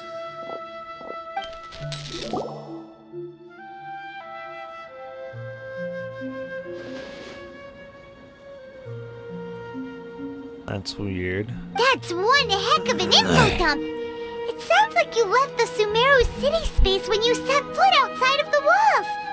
But everything looked completely normal when Paimon was looking out from the inside. That's unbelievable. And if we take your word for it, the other spaces all had very weird contents. There's another part here. I only received it last night. These spaces have been disappearing one after the other, absorbed by something like a sun in the sky. And now, even the final space has also disappeared. Behind me, a lot of spaces just appeared again from thin air.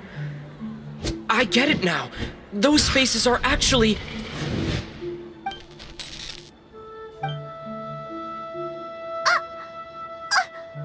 Why did the message end right there?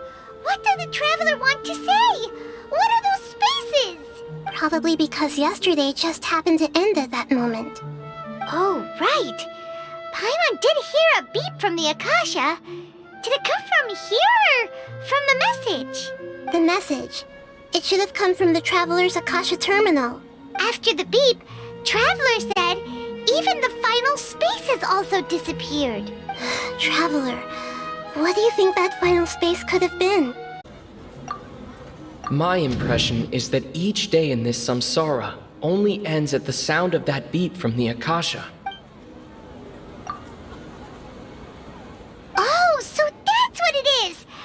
after the sound of the beep, the final space, the Sub-Zero's festival, also disappears, and we're taken to the next day. Later on, Traveler also mentioned a bunch of new spaces materializing behind them. Do lots of new spaces appear every day? Paimon's head is spinning. Just what are these spaces anyhow? Well, consider this. For all the horrors of the Archon War, at its heart, it was just a game where a bunch of gods fought over 7 seats.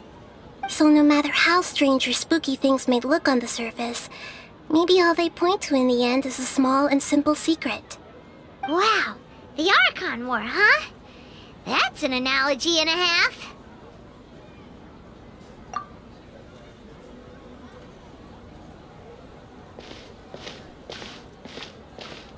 Hey, where are you going? Do you want some alone time to think? All right then, Paimon won't disturb you.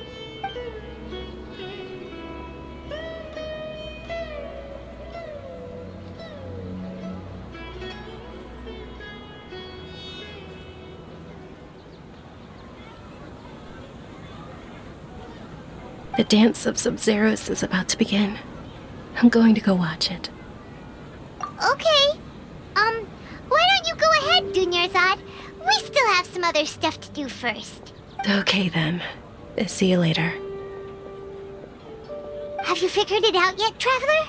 Time is ticking away. Awesome! What is it? Paimon wants to know.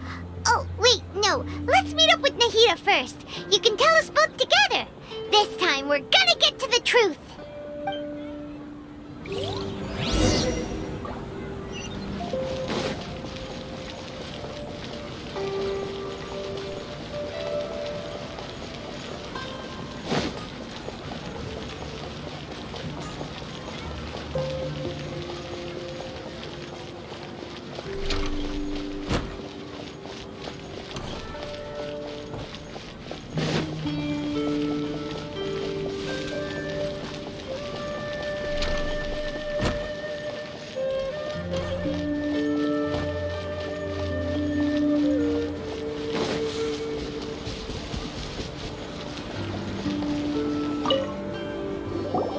You're back!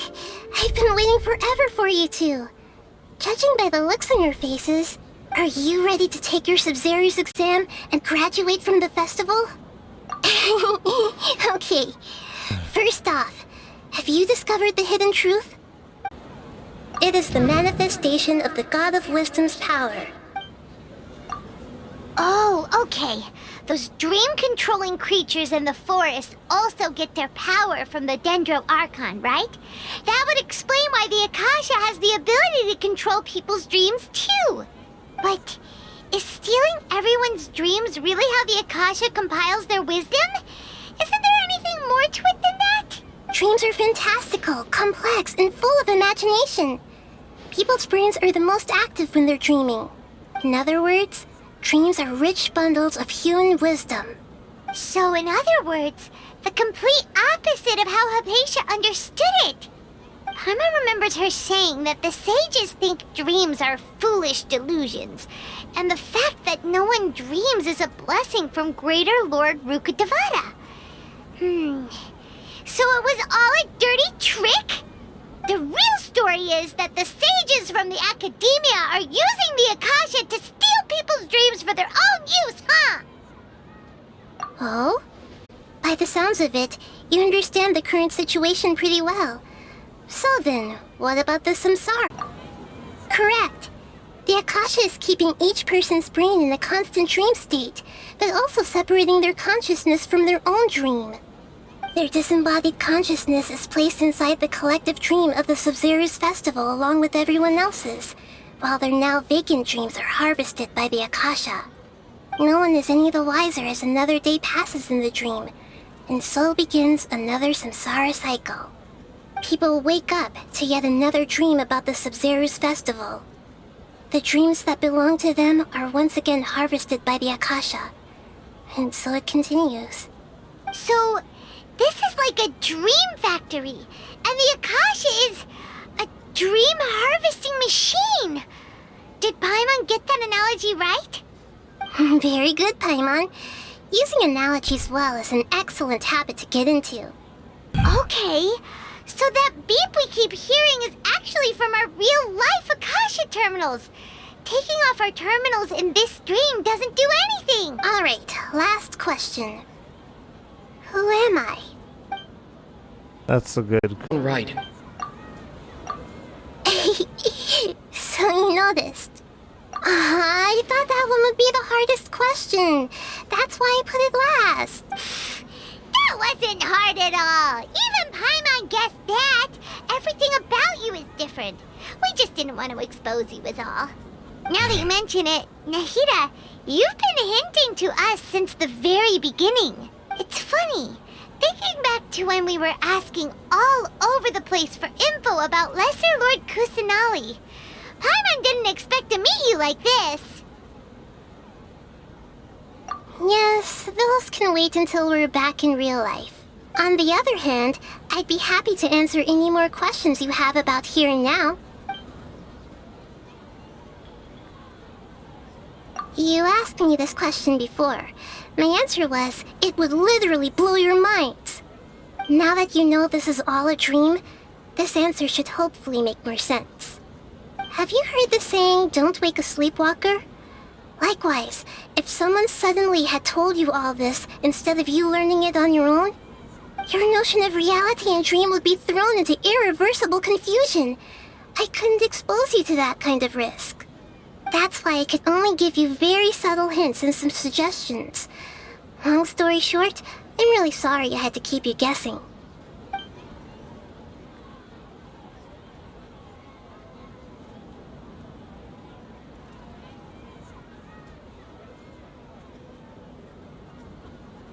Can humans really keep dreaming forever like this? Will it ever end? And if so, when? You might say your mental fatigue has already answered this question. Eventually, there's only so much that people can tolerate. Especially those whose health is compromised to begin with, like Dunyarzad. This relentless exploitation takes an even harder toll on them. People's lives are at stake here, and nobody knows a thing! We've got to put a stop to this!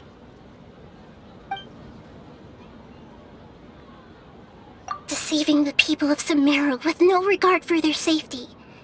No matter what they're trying to do, this is unforgivable. My thought is that if everyone is in a dream, then what's happening to their physical bodies if they're just constantly dreaming?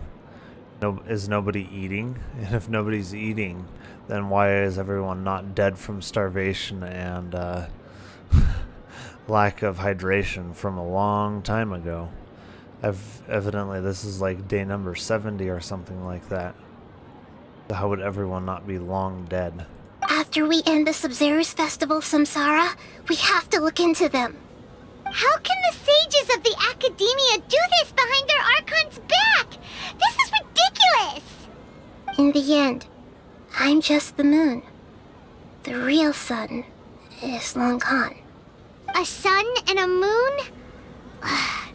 Nahida's talking in riddles again.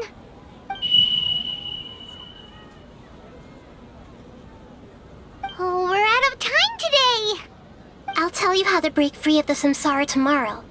See you then.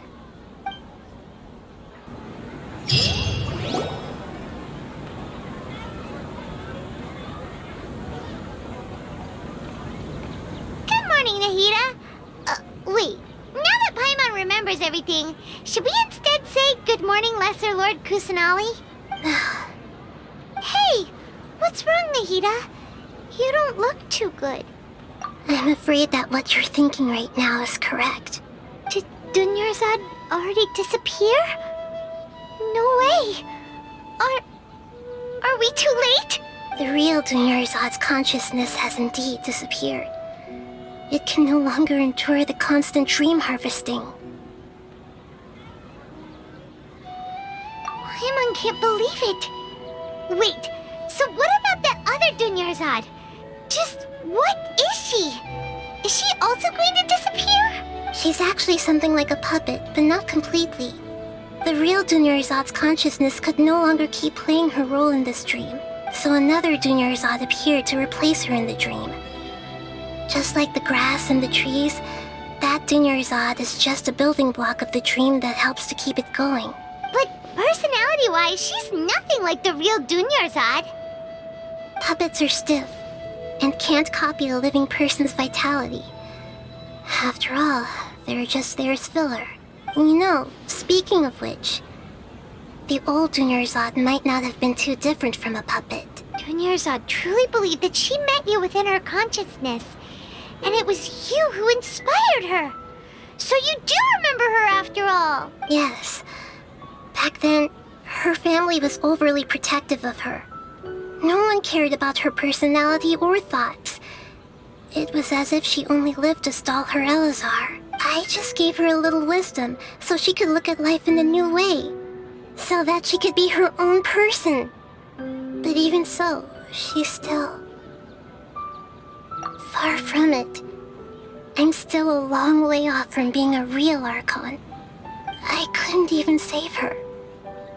If I were a competent Archon, I wouldn't have let my most faithful follower die at the Sub-Zerus Festival with so many regrets.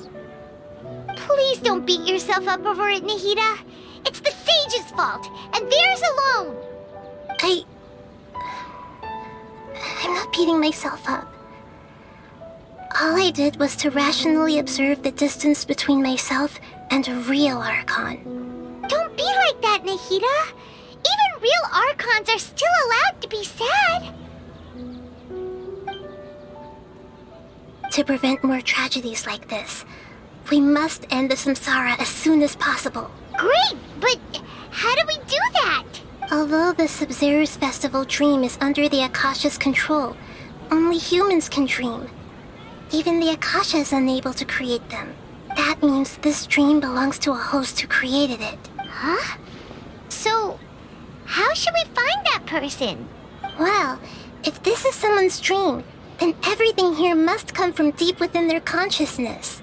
Which means, with the power of imagination, they can change anything in this dream. Imagination? What do you mean by that? Imagination means breaking through what you perceive as normal. Like when a server at a tavern brings a plate to you, you'd naturally assume that food is on it. However, if you're the dream's host and you become aware that you're dreaming, when you imagine gold and more on the plate, the dream will respond in kind, and the server really will bring you gold and mora. But right now, our host is unaware that this is a dream. No matter how many times they're served, it will always be food. Find some way to make that person realize that they're dreaming.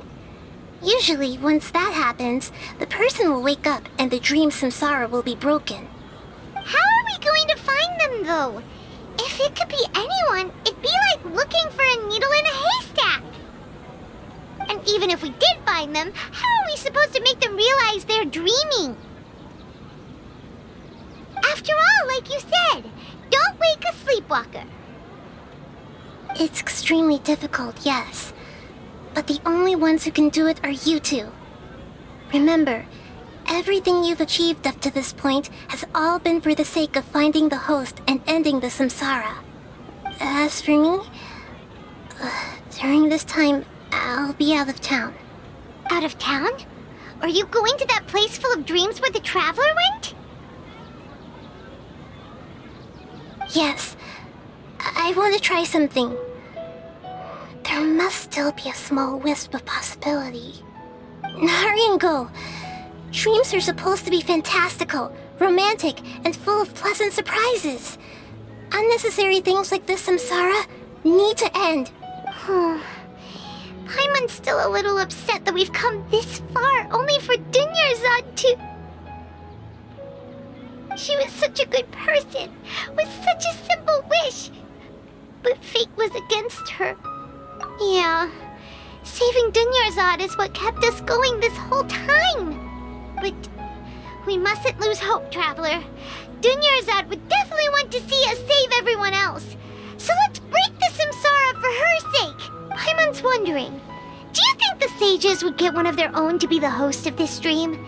Feels like it would be easier to control it that way, no?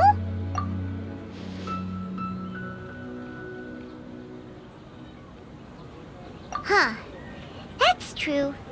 Plus, the sages probably weren't counting on there being other factors beyond their control, like Nahida and us. So, who do you think the host of the dream is?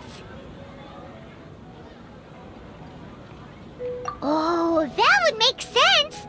Ferris, the Knight of Flowers, is a symbol of the whole Sub-Zero's festival, right? Pretty core character. Let's go ask him some questions, shall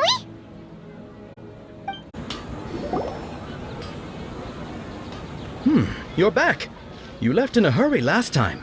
Is everything okay? Everything's fine, just... it's a little hard to explain. Would you mind taking part in a little experiment with us?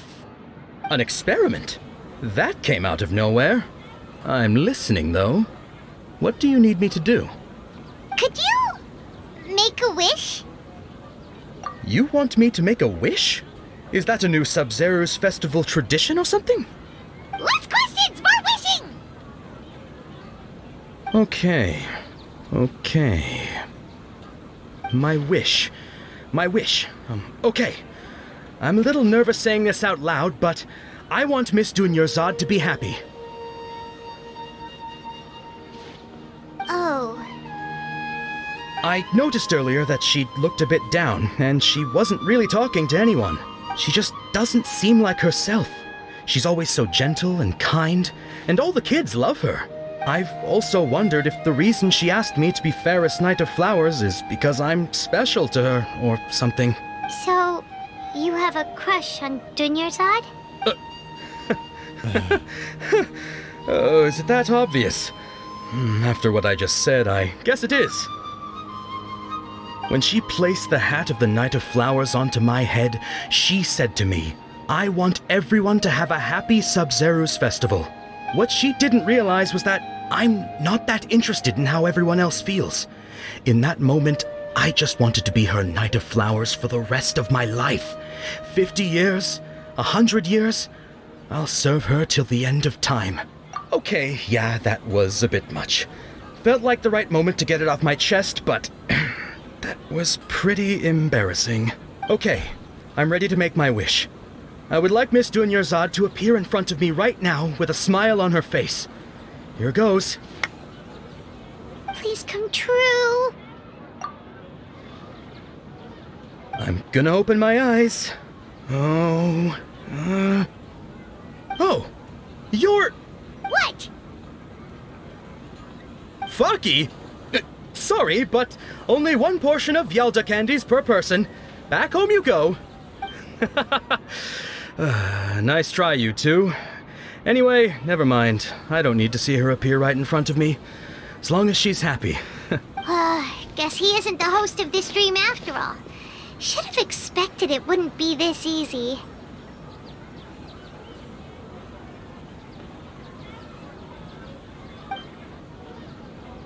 It seems like everyone who knows Dunyarzad loves her, but none of them has any idea that she... My lady, step back. That sounds like Dia! Oh, right. This is when Dunyarzad bumps into the kidnappers. Huh? But Dia can handle them. Hey, Traveler!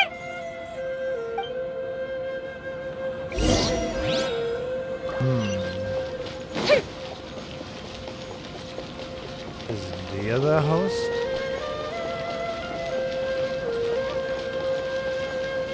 A little weird if she was.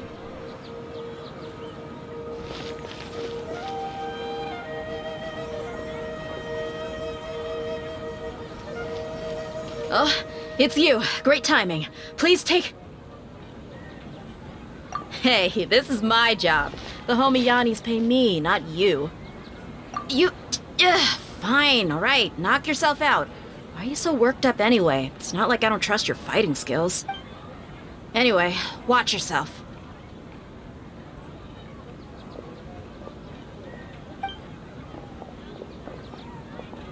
So you got yourself some backup. Suit yourself. You're going down! I highly doubt that.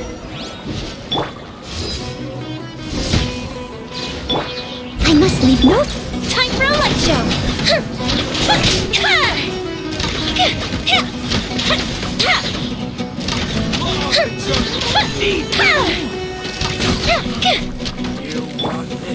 Go, Barb! Fuse is lit!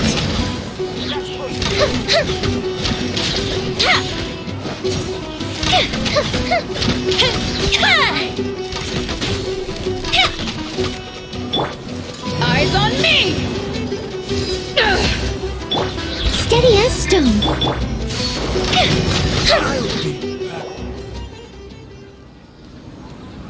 Traveler, were you just taking your anger out on those guys? You and Nahida both. Dunyarzad wouldn't want to see you two like this. Oh, and speaking of her, Paimon just remembered something. Remember how during the first Sub-Zero's festival, before the Samsara started, she said it was because she had forgotten something. Okay, so Paimon's memory is working so far. Anyway, Paimon also remembers that she is staying somewhere around here. She pointed it out to us the night before the Sub-Zero's festival.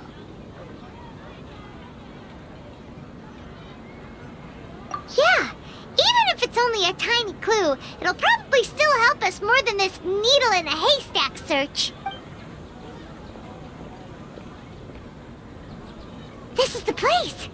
It's rude to enter other people's spaces without permission, but desperate times call for desperate measures. Hey, the windows are unlocked. Okay, Paimon's gonna take a peek inside. Breaking and entering, are we, Paimon? This was only a temporary residence, so there was pretty much nothing inside except this book on the table. Should we open it? Well, obviously. After almost 16 days, I was finally able to get these notes written before the Sub-Zero's festival. Once the festival ends, you and Paimon will probably continue your journey immediately, so I was hoping that I'd be able to give this to you before that. This is a compilation of folk legends concerning Lesser Lord Kusanali, created by a series of interviews that I conducted in succession and wrote down. I interviewed so many people, but I'm afraid that there are very few who know much about her. Still, I hope that this will be of use to you in your search. Let's see. Gandharaville's water supply was once contaminated, forcing everyone to go very far out to get water. One day, people suddenly found that water was drinkable again, and some said that a green light was seen near the water's source the previous night. Everyone believes that this was the divine power of Lesser Lord Kusanali at work. This sounds quite possible. The decontamination of water sources via natural means probably takes ages. Did Lesser Lord Kusanali appear in Gandharaville then? After Mama passed away, I was super afraid of the dark and couldn't sleep, but from that day on, I would hear a voice that would chat with me until I fell asleep. A nice lady told me that Lesser Lord Kusanali must have watched over me. Poor child. I hope that Sub-Zero's festival makes him a little happier. This is quite similar to something I experienced back then as well. She is indeed a gentle god. There was this one time when I had a wee bit too much to drink and couldn't find my way home to save my life. Then I turned a corner. I could have sworn I saw Lesser Lord Kusanali. She was very tall and had most muscular arms. When she caught me when I slipped and fell. The next morning I found myself sleeping under a tree. I reckon that must have been her, looking out for me. I'm not sure that this one has that much value as reference, that it was probably just a tree, right? These folk records appended with Dunyarzad's references and opinions leave every page densely packed. Wow! Dunyarzad wrote all of this. Sounds like she was always thinking of us even while we were away. Even though she was also busy preparing for the Sub-Zero's festival and had all her health problems to worry about. She must have wanted to give this to us as a gift on the day of the Sub-Zero's festival, right? If we hadn't found this book, we never would have known. But now that we know, we can't even thank her. Hey! Where are you off to now?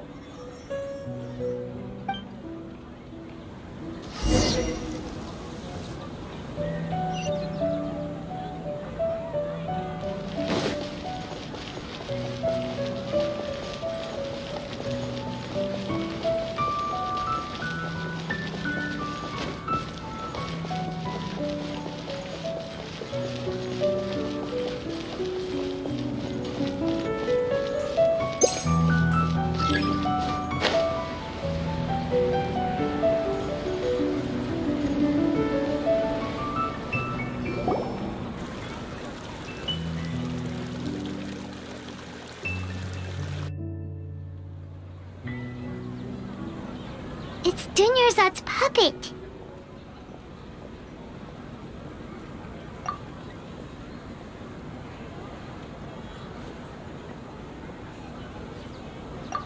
Traveler?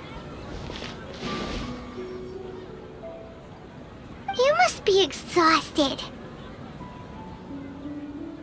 Come to think of it, we've been stuck in this place for a really, really long time. Heck, even the last time we were chatting happily with Dunyarzad feels like an eternity ago.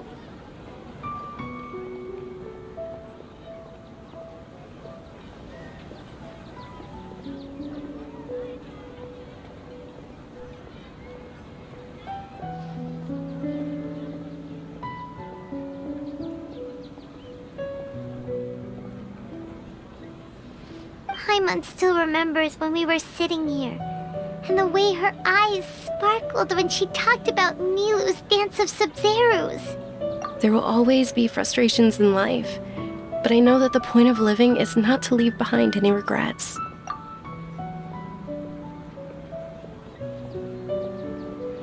That was what the real Dunyarzad said, wasn't it? Does that mean... Yes, Traveler. What is it? Oh, so she's still just a puppet. But just now, how come... What? Where are we going this time?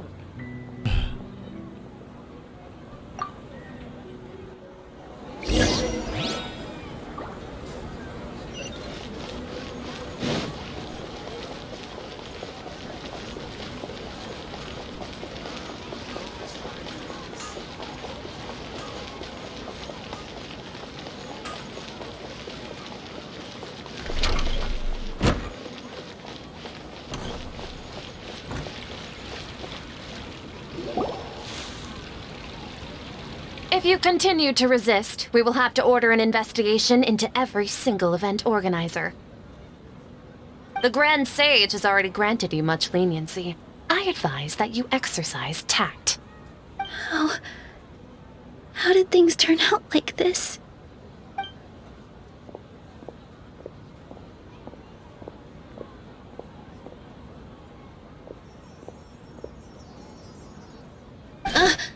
Traveler? You don't have to get involved. He's a sage from the Academia. I don't want to drag you into this. Traveler? Traveler? What the heck are you doing? If you get arrested by the Academia, that's another day gone to waste!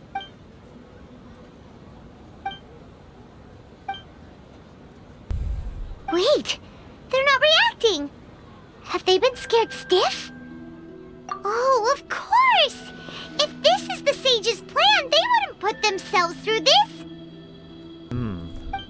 So they're just... What is this? What happened to the Grand Sage and his entourage? She's the host.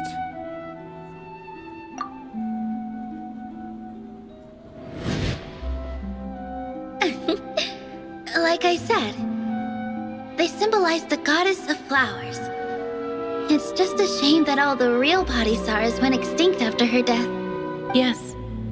The Greater Lord brought forth new Padisaras in memory of the goddess of flowers.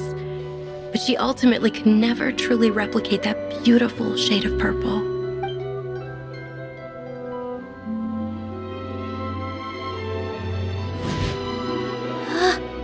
That beautiful shade of purple. Aren't these flowers real Padisaras? Just like the ones from the legend? I didn't even notice. Dunyarzad, did you find these? But didn't you just say all the real flowers went extinct after the goddess of flowers passed away? So, how? Yeah. What's going on here? Huh? You guys are acting weird. But okay, I'll try.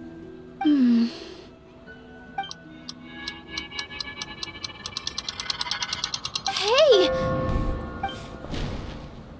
They disappeared!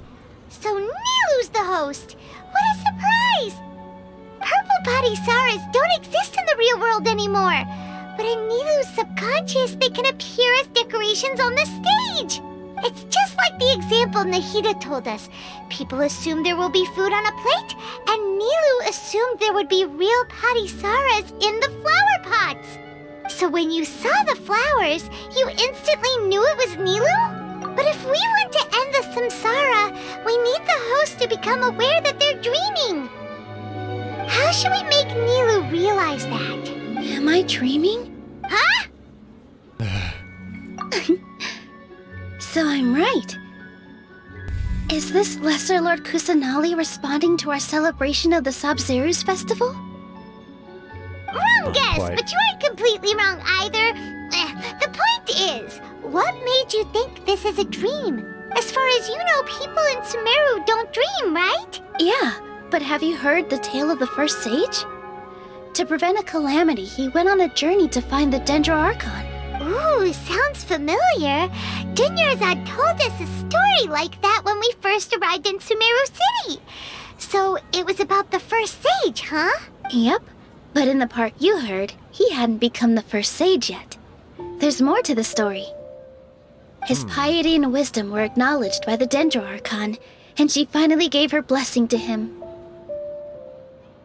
All kinds of spectacular scenes appeared in front of the first sage, as if all the knowledge in the world was being painted onto a canvas right before him. He was captivated. After who knows how long, he mastered all the knowledge he could comprehend. Afterward, he said to the Dendro Archon, "I miss my parents, my wife, and my children. I've been away from home for far too long. They must be worried." The Dendro Archon smiled. The next second, the sage found himself lying in his bed, as if he had just woken up from a dream. His wife, lying next to him, said, "You're off to search for the Dendro Archon today, aren't you? Have a safe journey, my love." In the end, the first sage took care of many disasters in Sumeru City and founded the Academia. What a happy ending. So, the first sage was dreaming ever since the beginning of the story? He never went on his journey? Yes, but his faith and determination were conveyed to the Dendro Archon, so she blessed him in the form of a dream. Paimon understands where you're coming from now. That's a really interesting connection. But we really gotta wake up soon, like the sage in the story. I see. Well, it just so happens that today's Sub-Zeru's festival is almost over too.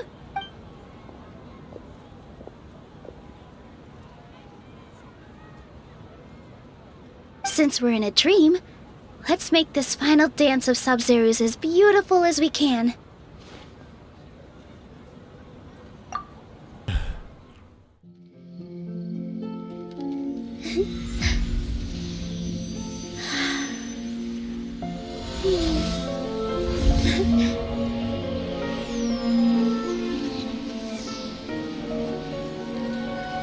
The wait is over, everyone.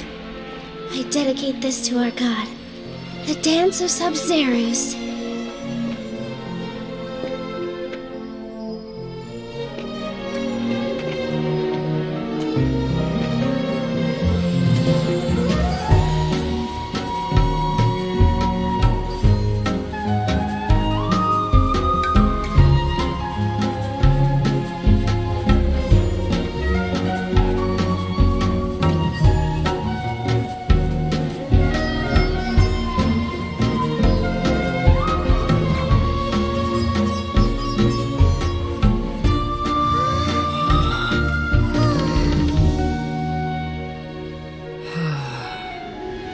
I'd be lying if I said I had no regrets. I would have loved to see Nilou's dance.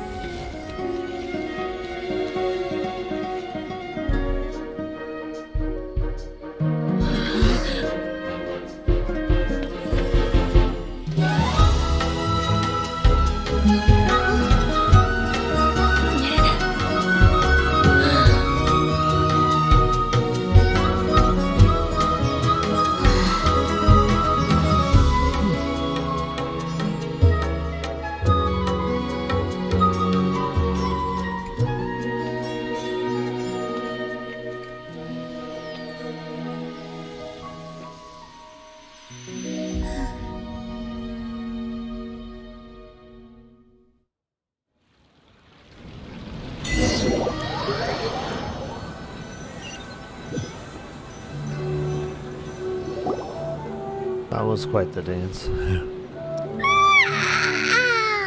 Oh, good morning, traveler. Oh, Paimon feels like she's been asleep for the longest time. Paimon's head feels super heavy. Did we oversleep? Do you even remember going to sleep last night?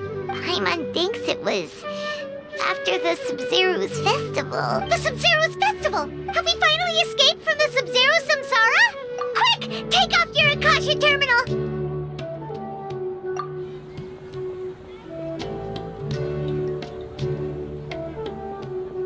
Is she gonna be dead then?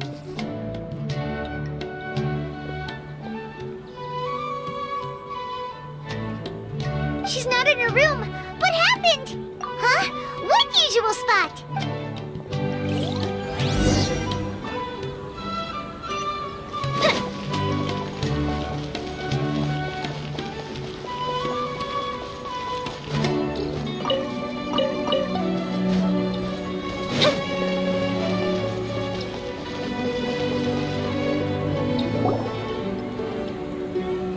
Well done, Traveler and Paimon.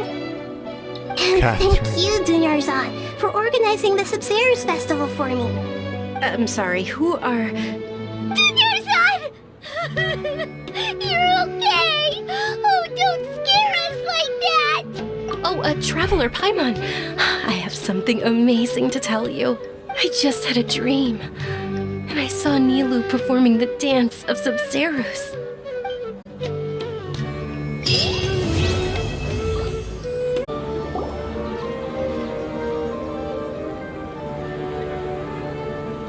Let's talk about Dunyarzad first. It's such a relief that she's all right. After we parted on the last day of the Sub-Zerus Festival, I left the city and saw what the Traveler had described. Among the countless dreams, I found one that was growing fainter and fainter. This proved my suspicion. Once Dunyarzad could no longer bear the Akasha harvesting her dreams, her consciousness began to dissipate. But this also meant it escaped the Akasha's control. Such a small fragment of consciousness can't last for very long, though. It will return to its original dream, where both will gradually fade until they completely disappear. I used all the power I had to keep her dying dream alive as long as possible. But it still wouldn't have lasted for much longer if it hadn't been for you two breaking the samsara. So it looks like we did manage to save Dunyarzad in the end. Not a moment too soon. Huh? Why are you two smiling so happily? I thought you'd be so moved that you'd start crying. I need to spend more time observing human emotions. Both are fine. Everyone reacts differently. All right. You two must have a lot of other questions for me, right? After all, you saved my faithful believer. As your reward, I will answer any and all questions. To be accurate, I'm using the Akasha as a medium to occupy Catherine's consciousness. How did you do that? Poor Catherine. Does this mean you can also occupy other people's consciousnesses? Theoretically, I can enter anyone's mind as long as they're wearing their Akasha terminal. The Akasha is the legacy of Greater Lord Rukkhadevata. As Lesser Lord Kusanali and the first Akasha terminal, my consciousness has always been linked to the Akasha. I've always respected my people's free will, so I've never actually occupied their consciousness. When necessary, I just borrow this bionic Snezhnayan puppet. Hold on. Did we just learn some deep, dark secret? So Catherine is... No wonder Paimon felt something was off about her. What about your own body? Why do you need to borrow other people's? Don't you live in the sanctuary of Surasthana? That story begins a long time ago. After Greater Lord Rukkhadevata disappeared, the sages found my newly born self and took me back to Sumeru. At that time, I was young and weak.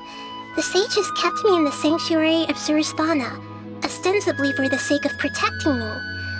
But I've hardly heard from them since. However, I do understand that they had hoped to find Greater Lord Rukkhadevata instead of me, a symbol of her passing. So, the sages basically put their new Archon under house arrest? How dare they! Why don't you teach them a lesson, Nahida? In some ways, they aren't wrong. Greater Lord Rukkhadevata was omniscient and omnipotent. Even after her death, the Akasha is still empowering this nation. And I'm still really far away from being able to call myself the God of Wisdom. Moreover, the Academia is also more proficient at governing this country. My existence has little meaning. Yeah, you got a lot of believers. Just look at the Sub-Zero's festival. Everyone who showed up truly loves you. Thank you for the kind words. But I honestly don't need physical freedom as long as I can connect my consciousness to the Akasha. Trying to find a way to save Irminsul is my life's mission and top priority. I will work on that, and try to live up to being a deity in the meantime.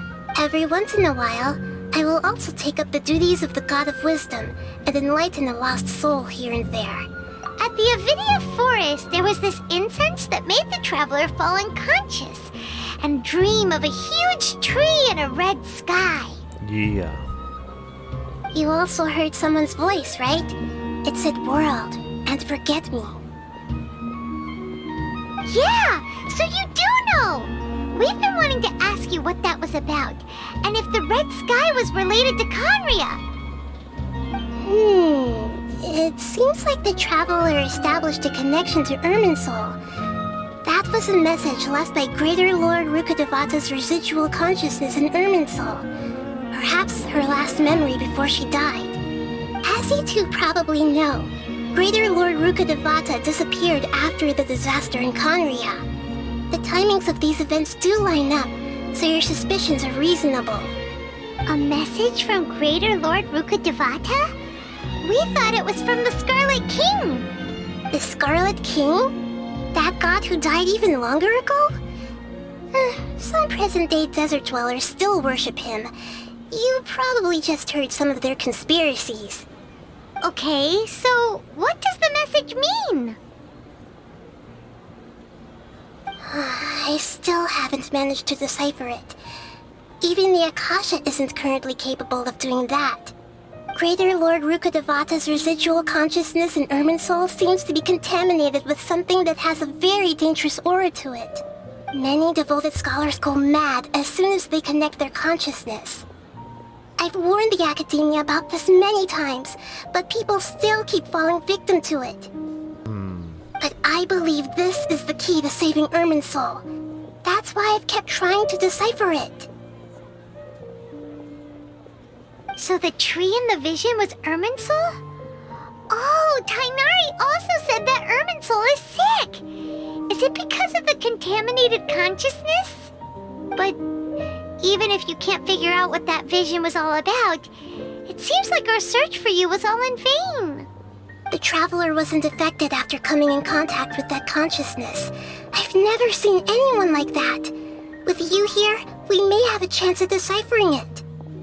No, we must decipher its secrets. I've already eliminated all other factors that might affect Irminsul. This is the only one left.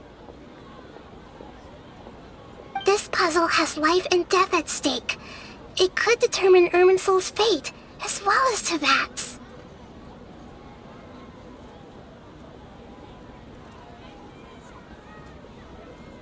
You mean how the Akasha stops you from having dreams? Yeah, it's been such a long time. No one's noticed something's up? It's not that no one noticed. It's more like no one cared. Ultimately, it's all rooted in the sage's misdirection. Misdirection? The sages convinced everyone to believe that being unable to dream is a sign of rationality and wisdom. Not dreaming is a badge of honor in Sumeru. Even if the truth is that their dreams are being reaped by the Akasha. With their propaganda in place, the sages can maximize their use of the Akasha to facilitate their research.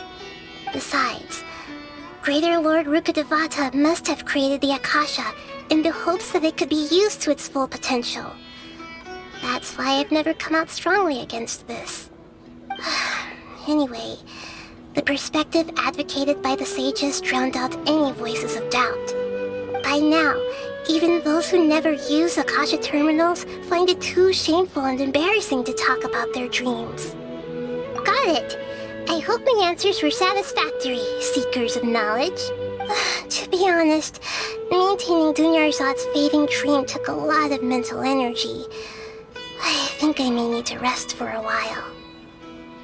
Oh, and you don't need to worry too much about the sage's activities for now. The Akasha won't be able to conduct another project on the scale of the Sub-Zero's Samsara in the immediate future. Go and get some sleep. Leave everything to us. What a relief.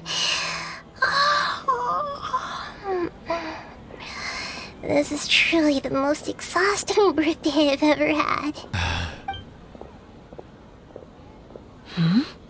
Traveler? Paimon? Why am I here? Do either of you know? Maybe you were sleepwalking. You know you can't wake up a sleepwalker. We happened to walk by, so we thought we'd wait for you to wake up. I see. Huh. I should visit my maintenance personnel sometime. Oh, I'm fine. I better go. Thank you.